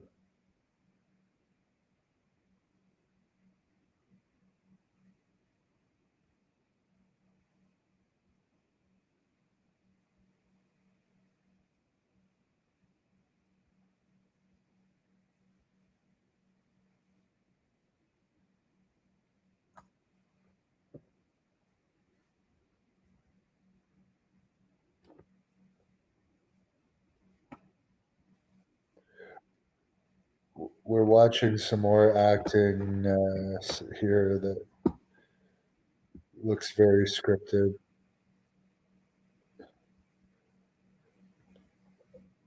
The funny thing is both of these Alpha Academy guys could easily beat that other guy in real life because they're legit amateurs.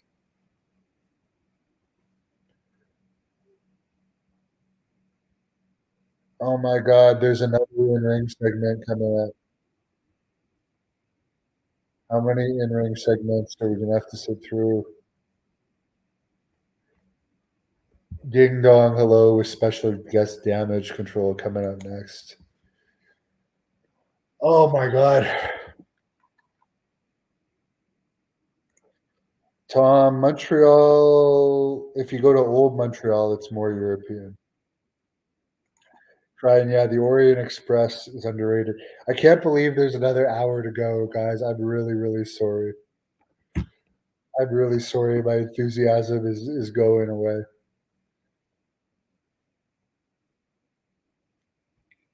Dan Might says the ones that bash Warriors today are the ones that beat Warrior or are nobodies. Well, backstage it's competition, and a lot of people are jealous. Randall says Philadelphia is hosting WrestleMania next year, just bad weather in Buffalo. Buffalo is worse weather than Philadelphia for sure, in my experience, anyways. Because I've been to Philadelphia in January and February before, and November, and it's been pretty warm. Maybe it's just the times that I've been to Buffalo, but Buffalo has been cold every time I've been there. Other than the time I interviewed Luger. Maybe they put Luger in the Hall of Fame if they did a WrestleMania from there, but I don't think they will. They'd rather go to like a more like I like Buffalo and it's a wrestling town, but they'd rather go to Toronto and they'll just say they well Toronto's close enough.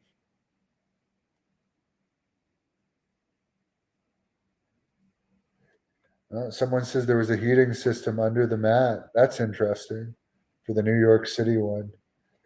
That is true. That the New Jersey one was outdoors, wasn't it? Yeah, Tom, legitimate. Otis was a legitimate collegiate wrestler.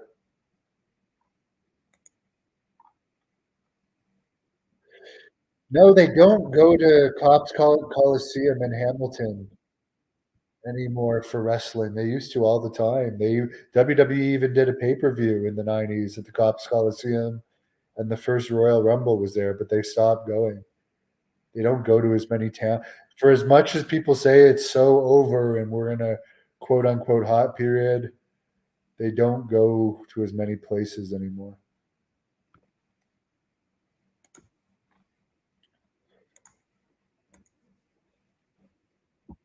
Yes, Buffalo is close to Toronto, Gabe. It's like 2 hours away. Yeah, the WWE in your house was at the Cops Coliseum. I remember that. And Hamilton's really close to Buffalo. Oh, Randall says it's only an hour and 20 minutes from Buffalo to Toronto. There you go. The only thing I remember from that New Jersey WrestleMania was the Billy Jack skit that he did with me. Yes, Hamilton's Cops Coliseum still exists. They got a junior hockey team. And it's true, they did a lot of TV tapings there too. They also did in Brampton, Ontario, where they never go. They want everybody to drive to Toronto if they want to see wrestling. They used to go to Oshawa, Ontario all the time. Newmarket. There's so many places that they don't go to anymore. Okay, thanks, Randall. It's called the First Ontario Center now. Rick Brooks, the 80s wrestlers. Well, Typhoon on Friday. He's more of an early 90s wrestler, though. I did interview Billy Jack Haynes last week, and I think I'll be doing regular interviews with him because he's like I may have interviewed him for an hour last week, but he probably talked to me 3.5 hours last week. Seems to call a lot. Oh, it's back on. Woohoo! More talking inside the ring.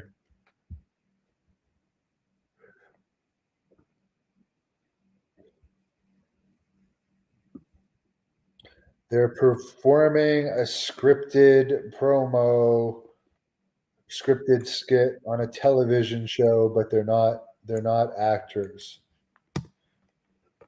They can't join the actors union. So weird.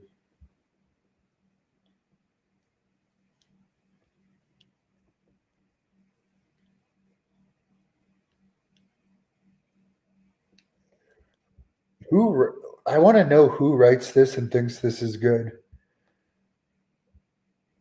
Who are these people that are saying Triple H is such a genius and that this is so great?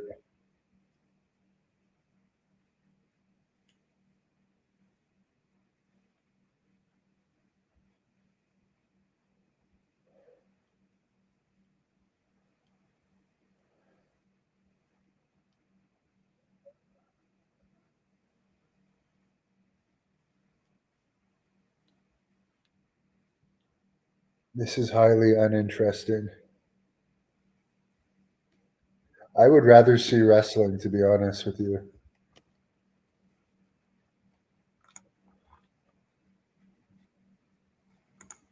It's probably the smart marks is Triple H's genius because I'm watching this right now and this is like nails on a chalkboard and I don't even want it. This is why I don't do this because I don't want to be a negative person.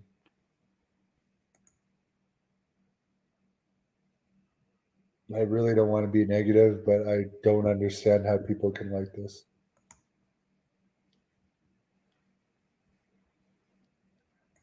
What happened to Ronda Rousey? She's still under contract. Nakamura, I have no idea. He's still under contract now.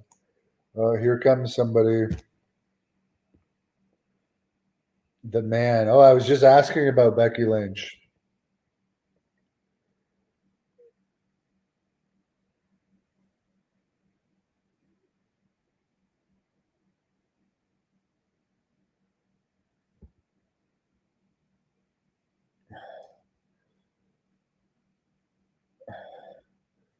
I have to admit, I don't find Becky Lynch. She has nice hair, but I don't find her physique attractive.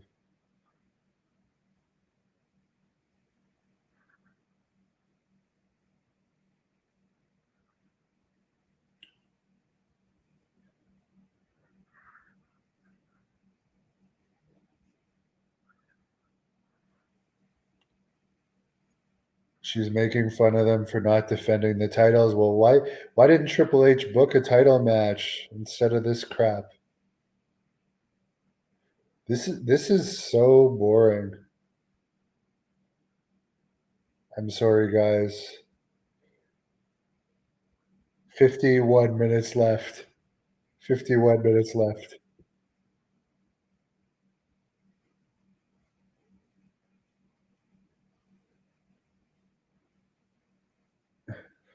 Next time I do this, I'm taking weed. There's no way I could do this without weed. Oh, here comes Lita. Lita backstage with Edge and Beth Phoenix also reportedly backstage. How awkward must that be?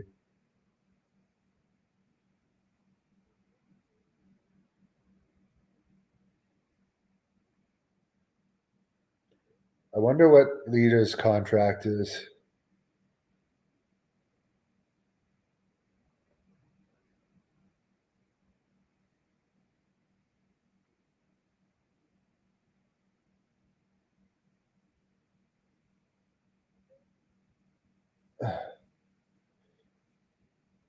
Now they're saying they have to go through this door that's sitting in the middle of the room. This doesn't even. This is so weird.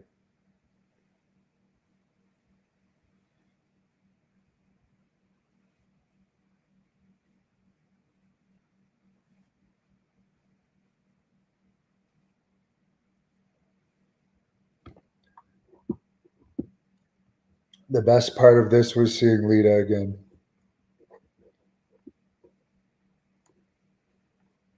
She's aged pretty well. She looks pretty much the same.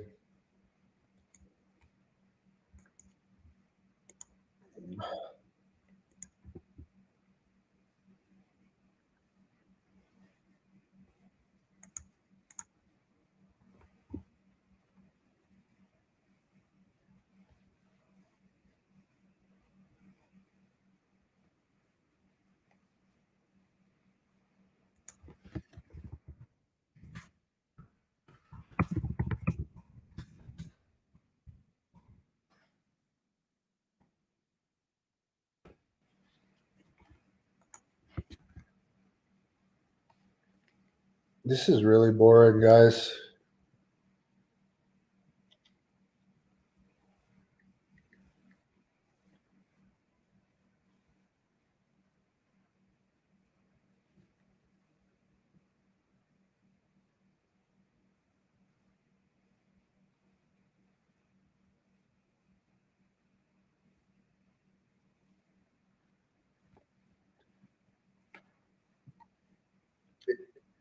If there was more action and more like unrehearsed promos, I think I would enjoy it a lot better.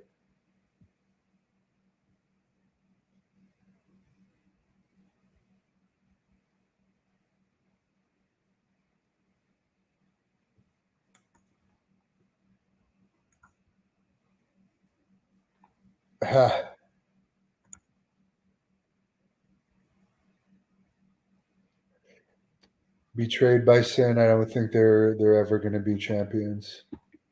Or I don't think Nakamura is ever going to be a champion. He's on his way. Like if they had plans for him, they wouldn't have let him wrestle in Japan recently. I think the extent of his push is over. Yeah, I wonder if Trish will join them. Who knows? Maybe the whole Trish appearing was just a false rumor. But I have a feeling they're not that far from Toronto. I have a feeling Trish might be here still.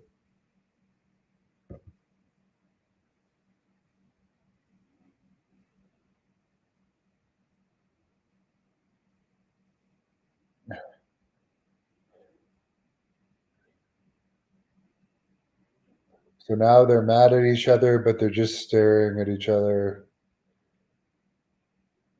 waiting for something. I don't know what. What a moment!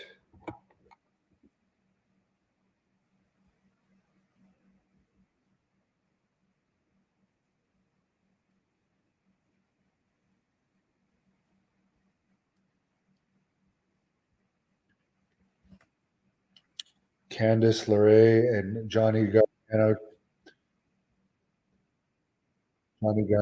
King of the Leg Slap. Earlier, they were at a smoked meat place in Montreal after Elimination Chamber, signing autographs for fans.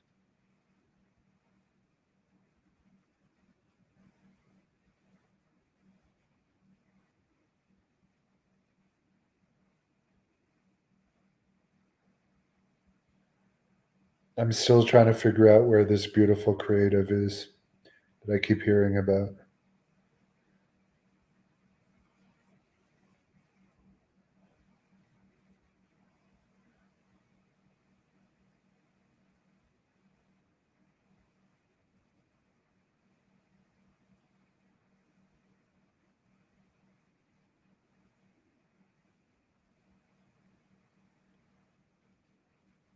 The acting in this is so bad.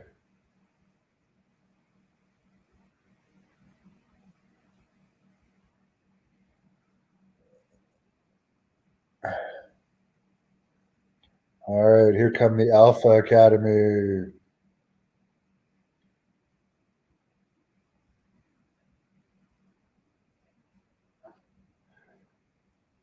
Why are fat people funny? Otis just looking at her like you want to laugh. Them facing Braun Reed, and as I said, either one of these guys could be Bronson Reed legit, one on one. But this isn't wrestling; it's sports entertainment. They're showing Jake the Snake, who AEW is employing right now. It's funny, they're doing a WWE biography on Jake Roberts, and AEW hasn't used Jake Roberts on TV forever.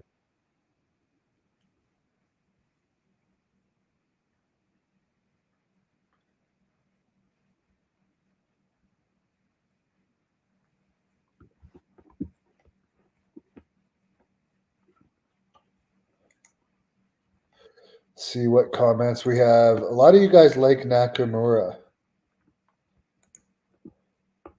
Now I understand more why you guys don't like women's wrestling because the acting is so bad.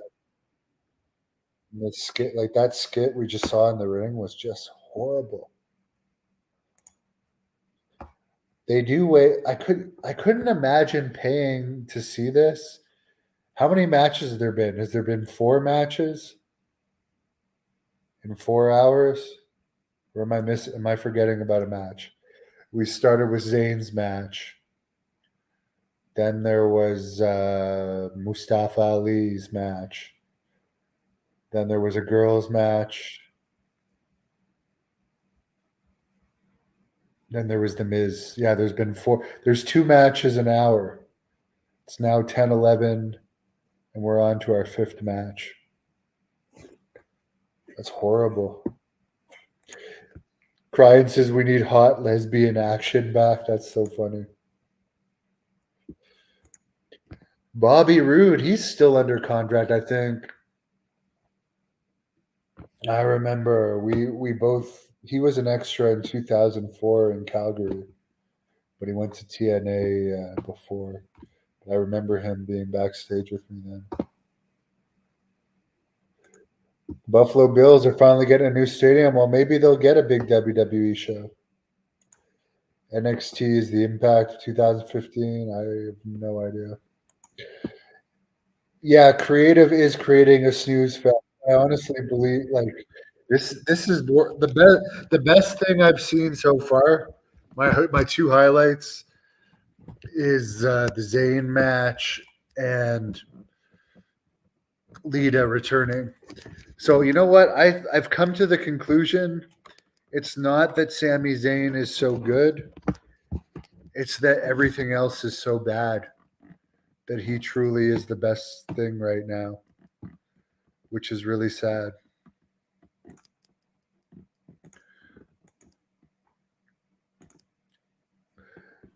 Yeah, John Public, I would rather watch the Jake the Snake Legends pay-per-view disaster than this. I really would too. And that is a shoot. Yes, the women are all good athletes for sure. John, I'd be annoyed if I paid tickets for this crap as well.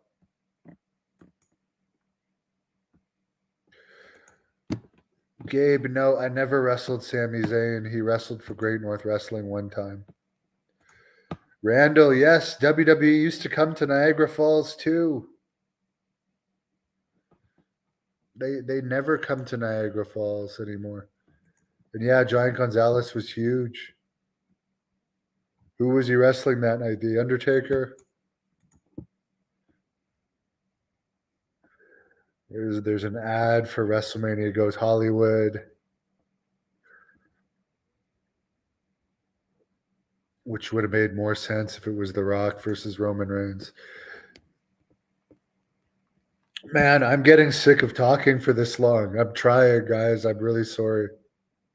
I'm trying to stay positive and motivated, but this is like absolute torture.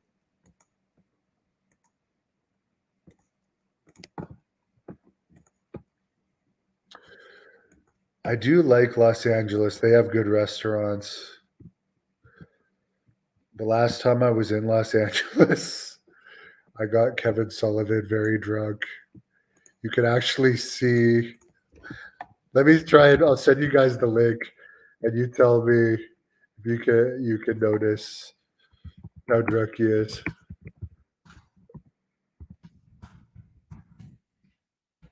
It's really funny.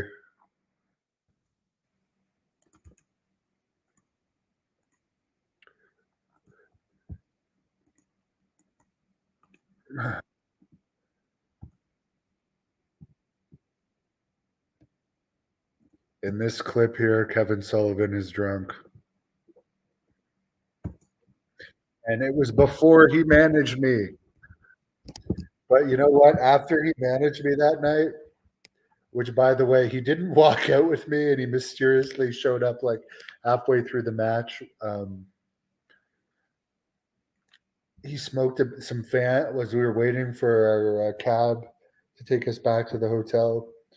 Some fans walked by with this massive joint, and it was funny to see Kevin Sullivan smoke the joint with us.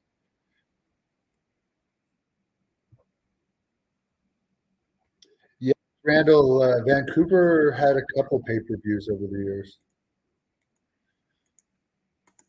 But yeah, it's funny. I haven't thought about wanting marijuana for a while, but watching this really makes me want to smoke marijuana.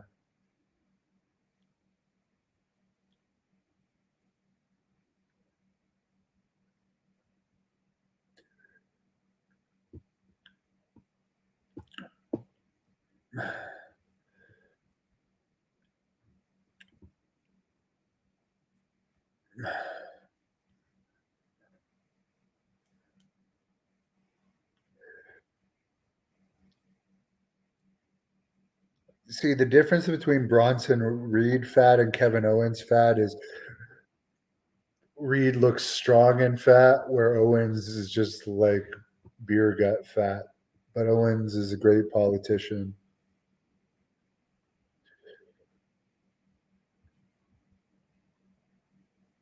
But I'm not into really Bronson Reed either.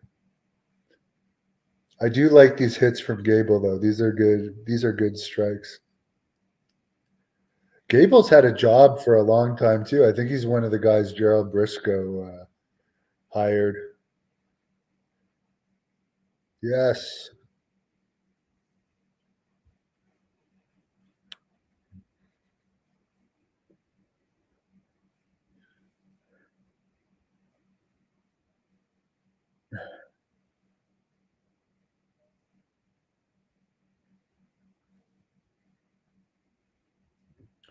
I understand Triple H was really high on this Bronson Reed guy, who Vince McMahon, I guess, fired or something, but then Triple H hired him back. Apparently, Vince is involved with creative again too.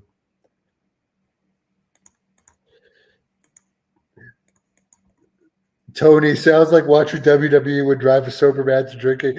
I honestly think so. I honestly think so. Yeah, Bam Bam. WrestleMania 11 was one of the worst WrestleManias for sure.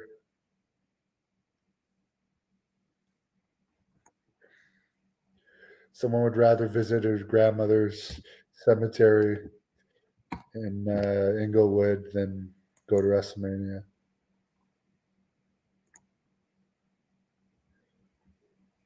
Yeah, Randall, that would be cool.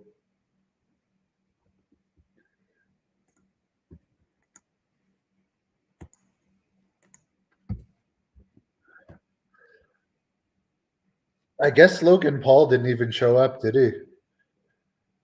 This has been really disappointing. I thought Logan Paul would show up. I guess he just went to Montreal and then came back. They didn't want to pay him to appear in Ottawa.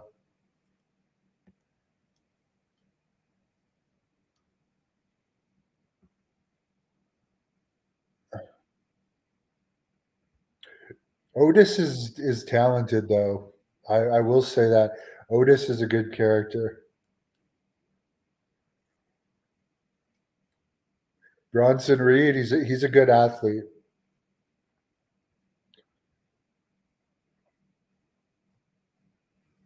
Oh, he's from Australia too. Cool. So this match was pretty good. This match, I would say, is my new favorite match. It was better than the Sami Zayn match. It was harder hitting.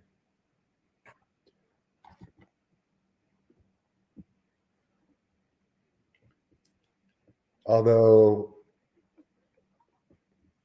I don't know if I'm a fan of that gimmick or not. Here we go. Austin Theory and Edge. Main event. Can't wait. Can't wait because I can't want this to be over. I really want to give up. I really want to throw in the towel right now.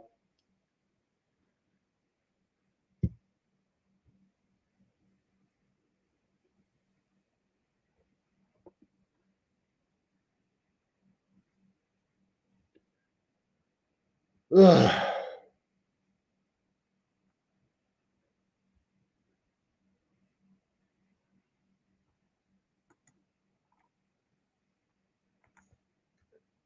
Dan Might is sick of WWE constantly pushing the NWO and Hogan repeats again and again.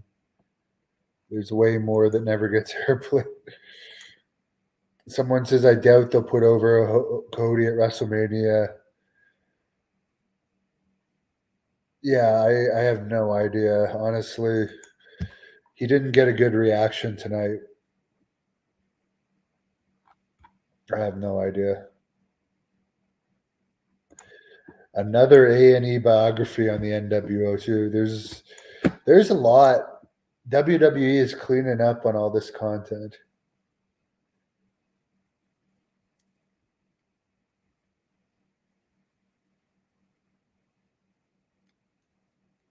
There's an ad for The Bachelor right now, which I think I'd rather watch on the Canadian version.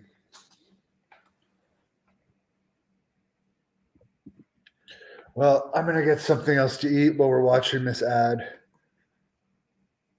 R.I.P. Frankie the Bird. Do I think Edge will win the belt tonight? Anything's possible. Anything's possible. I'm gonna get something to eat. Be right back.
All right.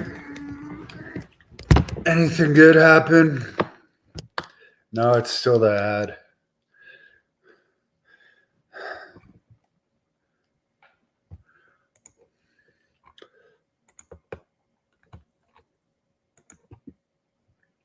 Yeah, Frankie did die a horrible death. And for anyone that hasn't seen it, look it up. My interview with Coco Beware. Frankie dying in a fire. Just a horrible story.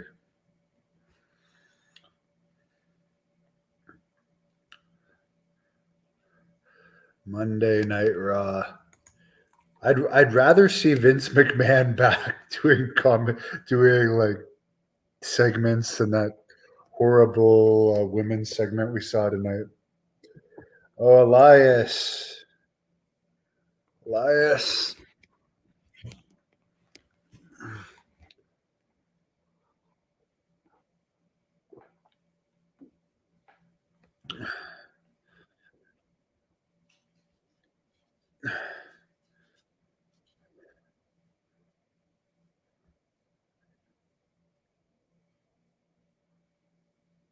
Apparently, people think I look like him, but I don't see the resemblance. I think Piper needs to go out.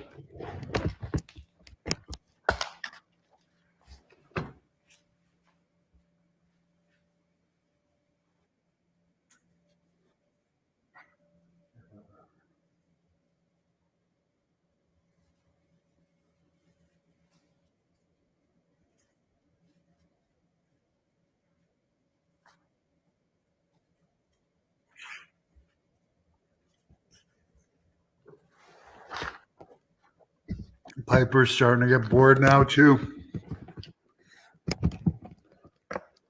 He was trying to convince me to go to bed.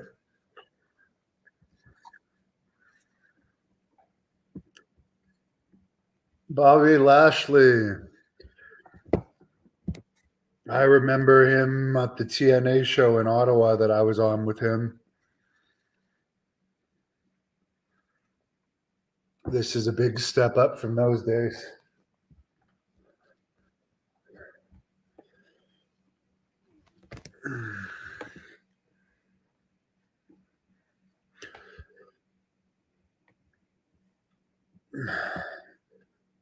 Lashley's match against Lesnar at Elimination Chamber was like 4 minutes long.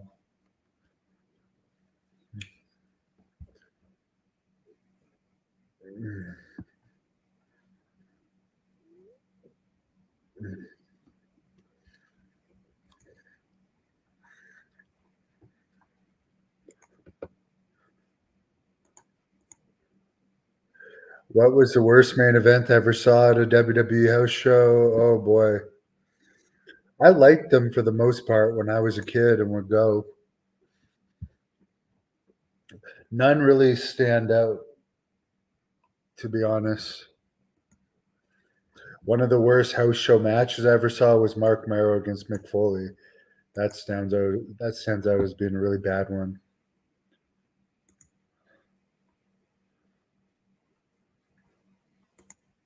Well, the match is over already.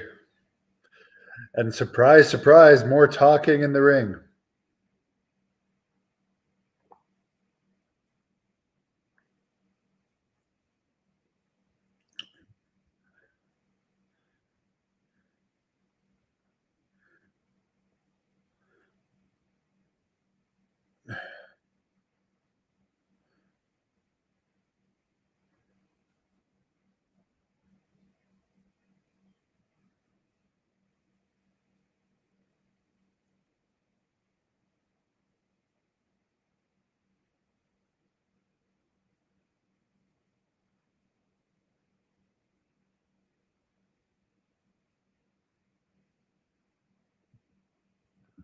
Oh, enhancement match for Lashley there.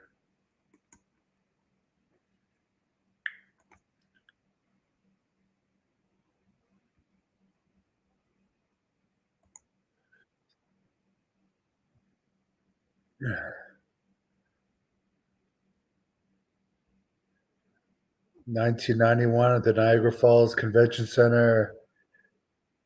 A 1,220 man battle royal with Virgil. How would you fit that many guys in the ring?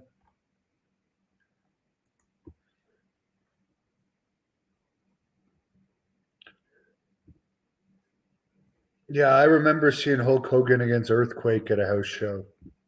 I was so excited to see Hogan. Ryan, no, I'm not at the show, and I'm really glad I'm not. As Dennis Stamp would say, I'm not booked.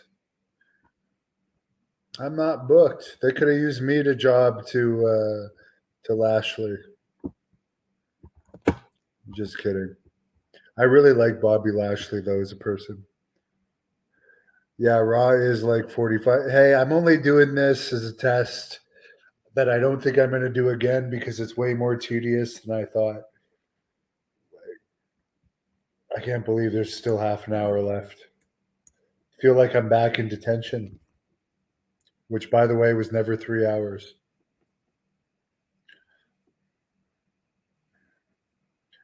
Edge being interviewed now.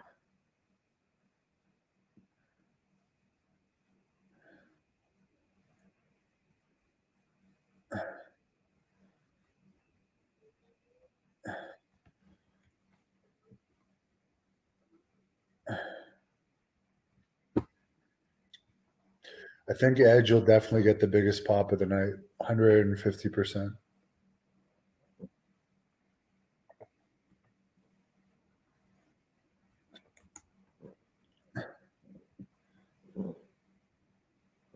Piper's snoring.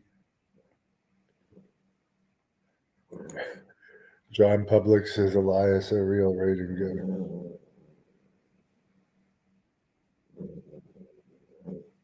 Oh my gosh.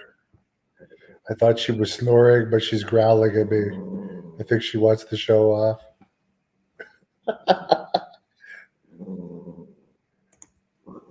Oh, was I wrong? Was it Ezekiel and not Elias? Piper, you okay?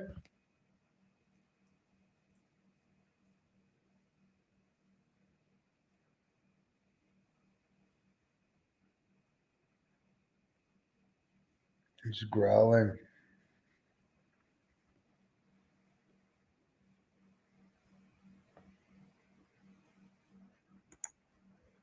Wonder why am I watching Raw? Because it's from Ottawa.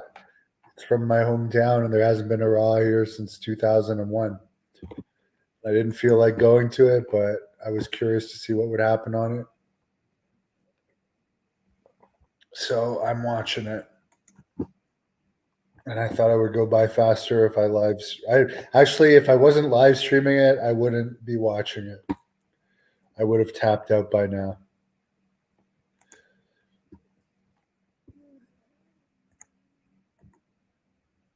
Another match. The most matches have been in the last hour, I guess. Oh, this is the main event. Looks like it's going to be a long match. I've never actually seen Austin Theory wrestle. Only clips, and I think he's highly overrated.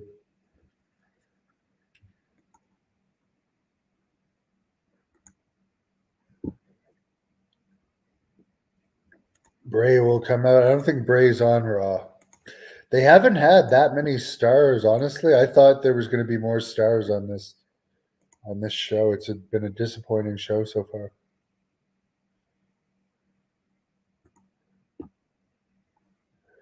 I like short matches for TV matches, yeah.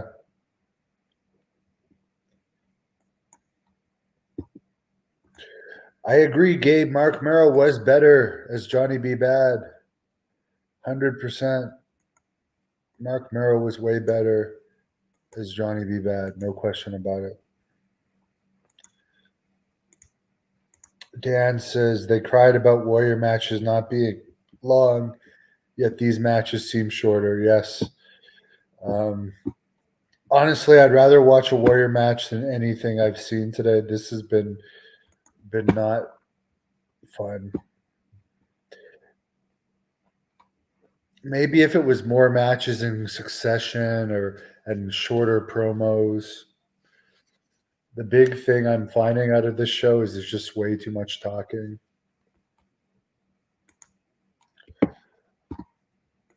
Tryon says, R.I.P. Chris Kanyon. I met him one time at an airport in Louisville when he was working for WWE. Doug, which one did I really enjoy of all the interviews? The ones with the guys that I'm friends with, I really enjoy. Nothing really stands out to me. The nighttime one with Hockey Talk Man and I, where we were drunk in the back of a van. Maybe I'm just thinking that right now because it would be much easier to watch this if I was drunk, which I'm not. But that was a fun one. There's been a lot of fun ones.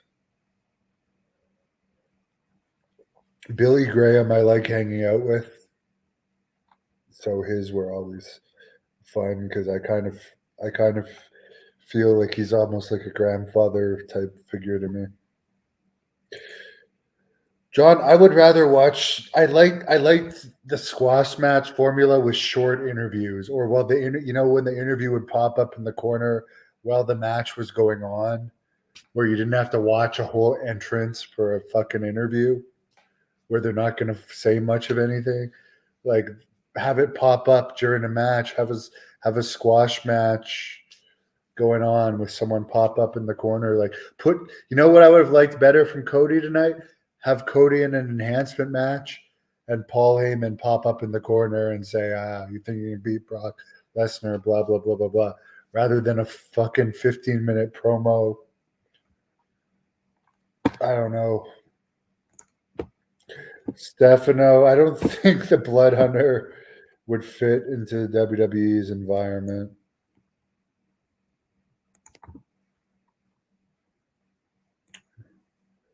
The interview quality has improved. Well,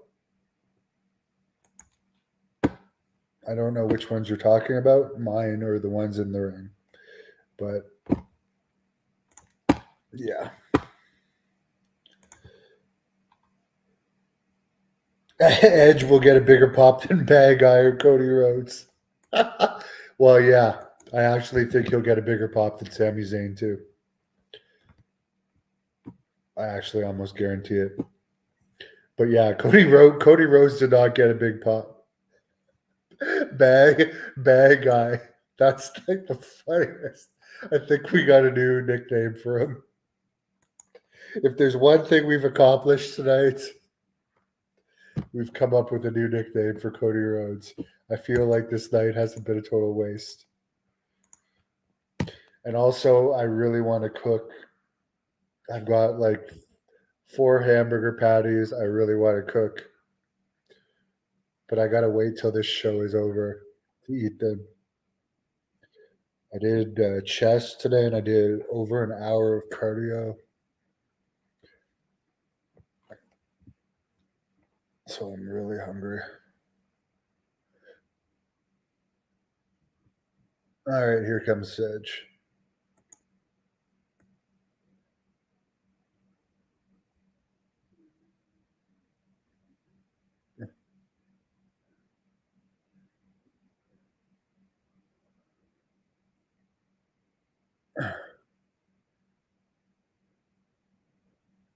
He's working the crowd a lot.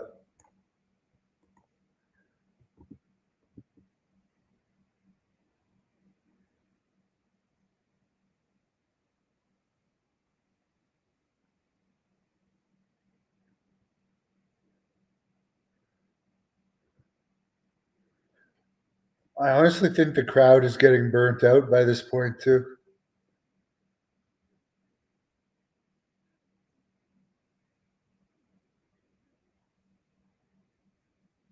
I have to admit, they're making fun of that Letterkenny show. I don't find it entertaining.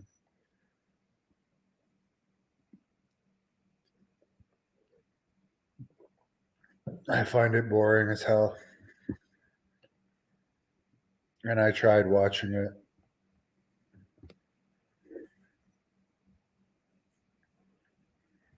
He got a decent pop. I'd have to compare it to Sammy.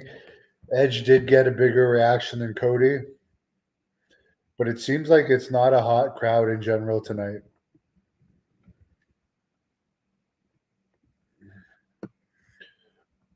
Which is typical of Ottawa, by the way. By the way, Great North Wrestling returns to Ottawa May 6th. The Earl Armstrong Arena with 2 shows in the same day that are both going to air on the Hannibal TV. There's a very good chance that there's going to be at least one AEW wrestler on that show.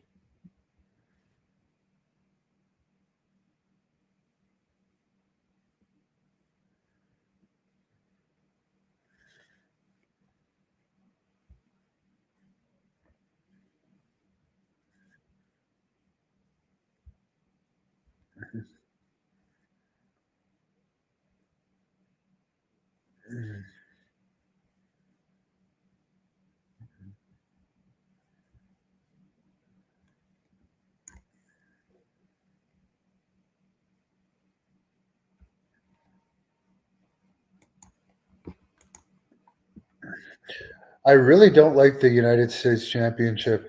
Look, it's way too gaudy, I have to say. Anyways,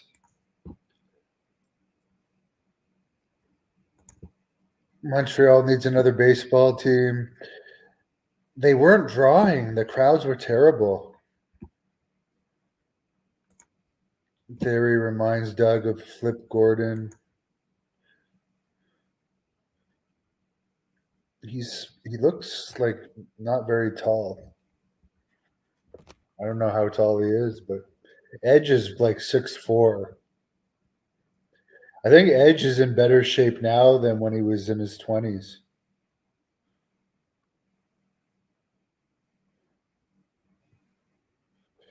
I think if they keep telling us Austin Theory is the future, it might eventually we'll just hear it so much to buy into it.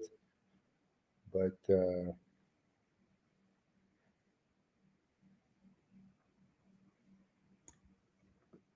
I don't know. Getting through this. Theory is the top heel. Is he the top heel? I thought Roman Reigns was the top heel. Bruce Pritchard, he's one of the heads of creative. I think he's right underneath Triple H.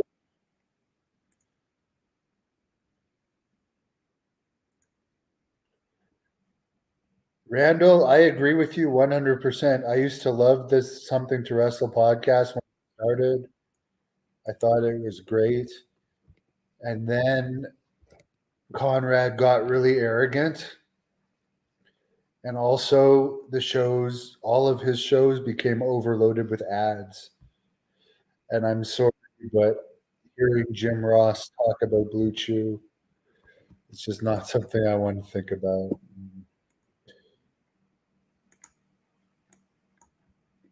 There's no question of success, but it was better in its younger days before Conrad got his big ego.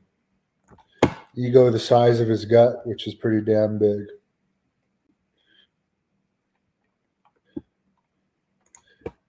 Tom likes Kempatira.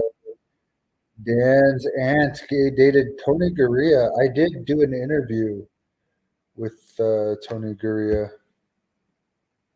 last summer. Armageddon was in Buffalo in 2008. Will Jay Lethal ever come to WWE? Anything's possible. He wrestled for Great North Wrestling, by the way. We actually commentated some Great North Wrestling matches together, too. Not that I'm a great commentator. I never claim to be. I only do it when there's no other options. But I did like Jay Lethal. Yeah, at least SmackDown's 2 hours. I don't think I'll be able to. Actually, I'm interviewing Typhoon Friday, so I won't be watching SmackDown. But the other reason I'm watching Raw tonight, by the way, is it's a holiday here, and the gym closed early. Usually, I don't get home from the gym in time either.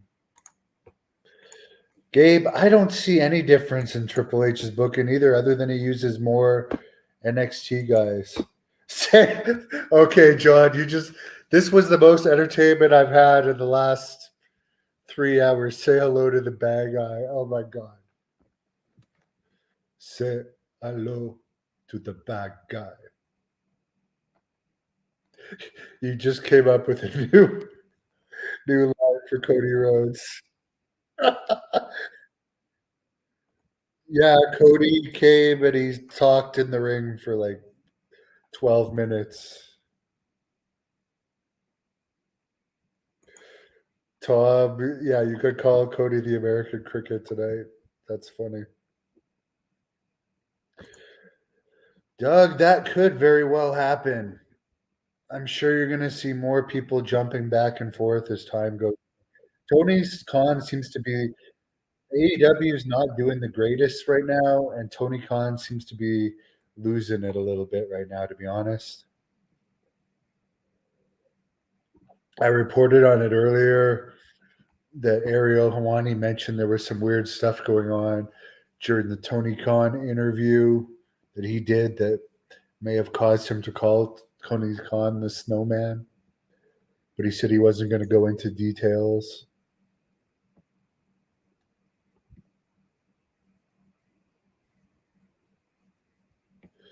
Edge, a Hall of Famer. By the way, he does not like the Ottawa Senators. He's a Toronto Maple Leafs fan all the way.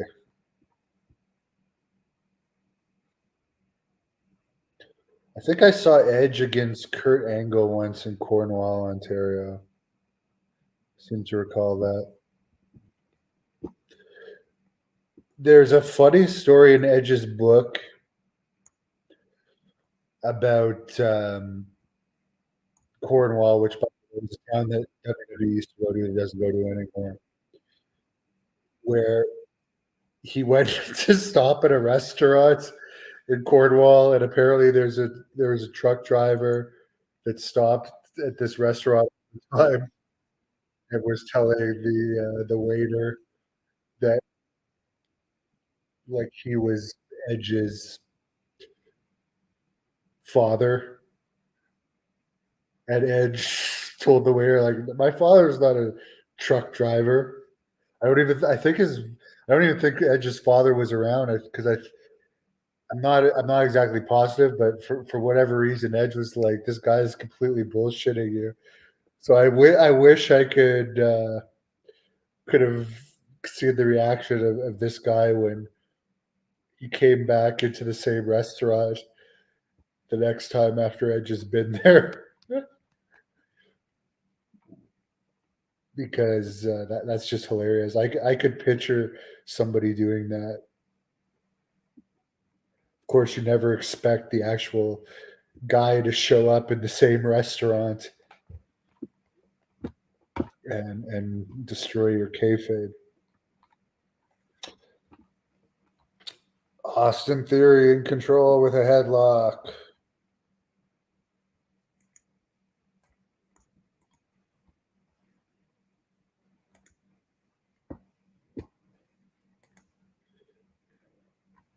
Somebody tip me $10. God, thank you. Thank you. Is there an expiration date in wrestling? That is a very good question, Don Williams.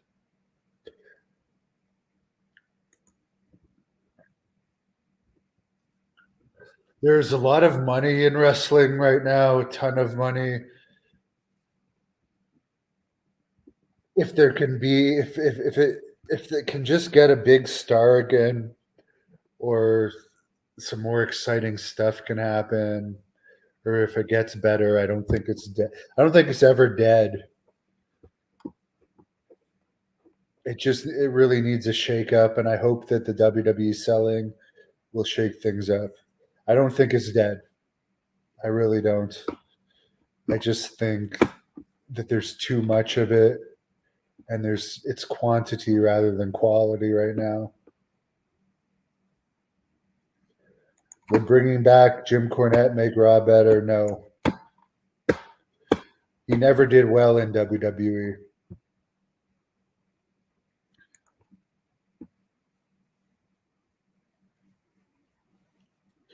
I don't I honestly get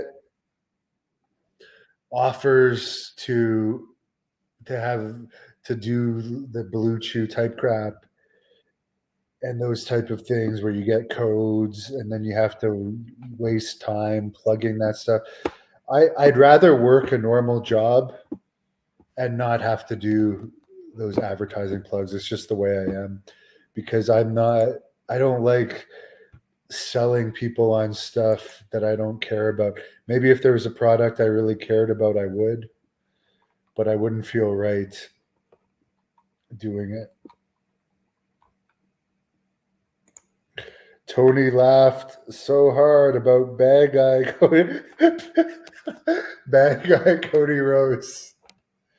You see, this is now I think I've just started to lose my mind.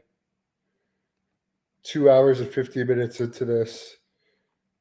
Like, I'm just finding that so much more funny than I would have. Cody has some of that dusty lisp.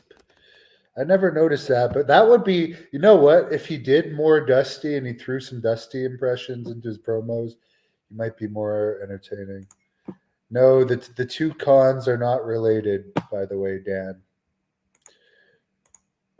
Jason thinks says Jake Roberts says Khan is a smarter and better promoter than McMahon. Well, Jake Roberts is getting paid by Tony Khan to do nothing right now. So of course he's going to put him over. But I don't think he's a better promoter. There's been nothing to show me that Tony Khan is a better promoter than Vince McMahon because AEW still hasn't turned a profit. And he's using his dad's money. Vince bought the company from his father, and AEW has not sustained the momentum they had at the start. It's gone down. Now I like Tony Khan, but if he was that great of a promoter, he wouldn't hire so many people that just sit at home. And like for instance, why does he still pay CM Punk? Makes no sense. Like use CM Punk for something or release him. Like it's just a waste of money. Edge shaved Angle bald. Yeah, I remember they had that feud. The crowd is dead. It's like the show has been crap. It's not a hot crowd at all. It's hilarious. Maybe we should just leave that one up there. I mean, I've seriously tried, and I really wanted to be guys. It's not that I don't. I report on wrestling, and I am still a wrestling fan. I just can't find this entertaining. I wish I could, and I wish I could do these like all the time and not be tortured. But sadly, it'll just have to be once in a while. Game Over says it looks like Sami Z is the new Daniel Bryan.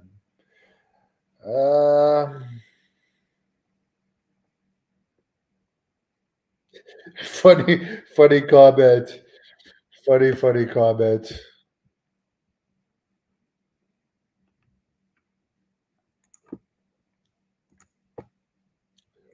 Well, as I said, now that I've seen the whole show, I can understand more than before why Sami Zayn is getting over. It's not that this bloodline storyline is so great.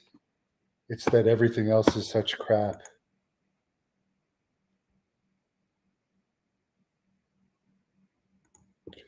John says Sammy had people removed from the crowd for calling him something, as Beavis and Butthead used to say.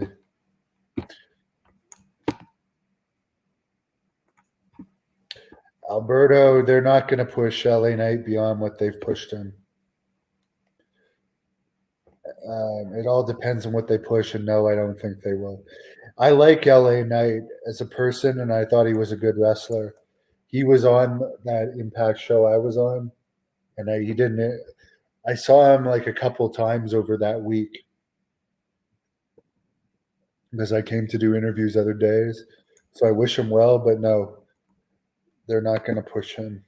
He's too old for them to give a huge push to. Jason, yes, that's the money talking. AEW is a watered down WCW, yes. WCW was, I like WCW though, to be honest.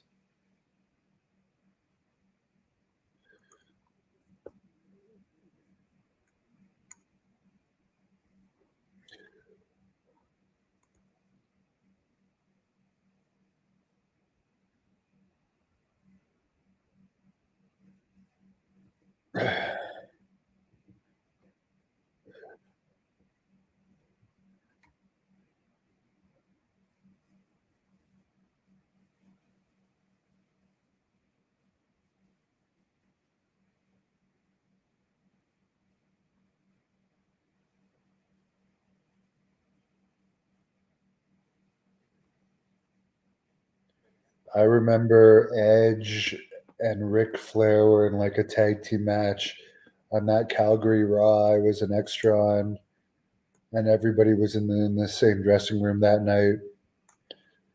And Edge and Ric Flair got into some type of chopping contest on that Raw, and I remember Ric Flair after looking at Edge in the dressing room and being like, "That's my gimmick." Just as a joke, he's like, "You chopped the shit out of me. That's my gimmick." I remember Ric Flair was very entertaining in the dressing room.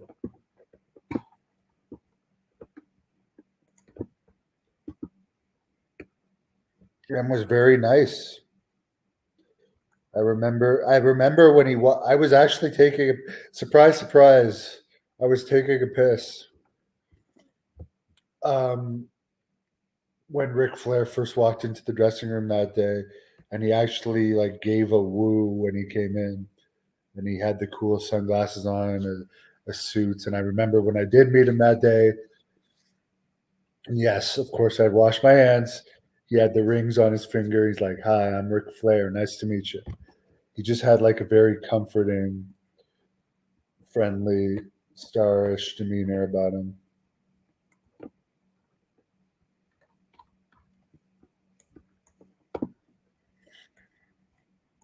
I guess I've met him a bunch of times. He's commented about me. He knows me as a reporter, but I doubt he remembers any of the times we met. And I once did a training camp with him at Harley Race's school, and he said he was going to recommend me to NXT after that training camp. And actually, the next year, I did get an NXT tryout that was canceled, mysteriously canceled.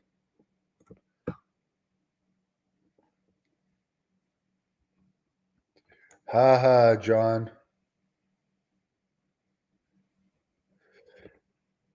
Do any wrestlers from old ECW still wrestle?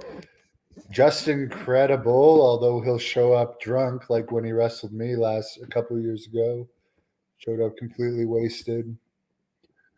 Shane Douglas, yes. Gary Wolf, who's not really as big of a draw as those guys. Rodney Mack, who is one of the later ECW guys. I've wrestled Rodney. Great guy. Really like and respect him. And Jazz, who doesn't wrestle anymore. Who's this? Oh, Finn Balor just appeared. He got punched down. Now Finn Balor interfered. Oh, this is the finish. They're gonna kill the. Okay, they had the Canadians lose. Not only they really are just gonna fuck their market here by having Sami Zayn lose and now Edge lose.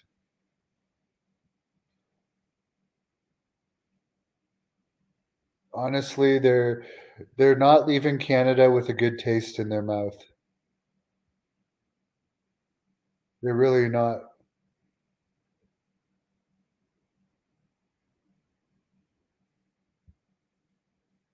Impact made me lose in Canada too, which made absolutely no sense after I had gone and done all this local publicity for them. And honestly, this is going to hurt Canada. You can see the fans are walking out. The show's not even over. Like, not only was it a shitty show, but the Canadian doesn't win in the end. He gets beat up by two nobodies. Honestly, thumbs down for this show. I'll give it a 2 out of 10, maybe a 2.5 out of 10. It was a really shitty show. And I don't you guys tell me what you thought of it in the comments out of 10. The whole 3-hour show that ends with the Canadian guy losing. Yes, Zayn won earlier, but he won to a guy that never wins. He basically beat a jobber. And Finn Balor's not over. And it's like they're giving him the heat here. It's shit. Thanks, guys, for sticking with it. I would have turned it off if it wasn't for the stream either.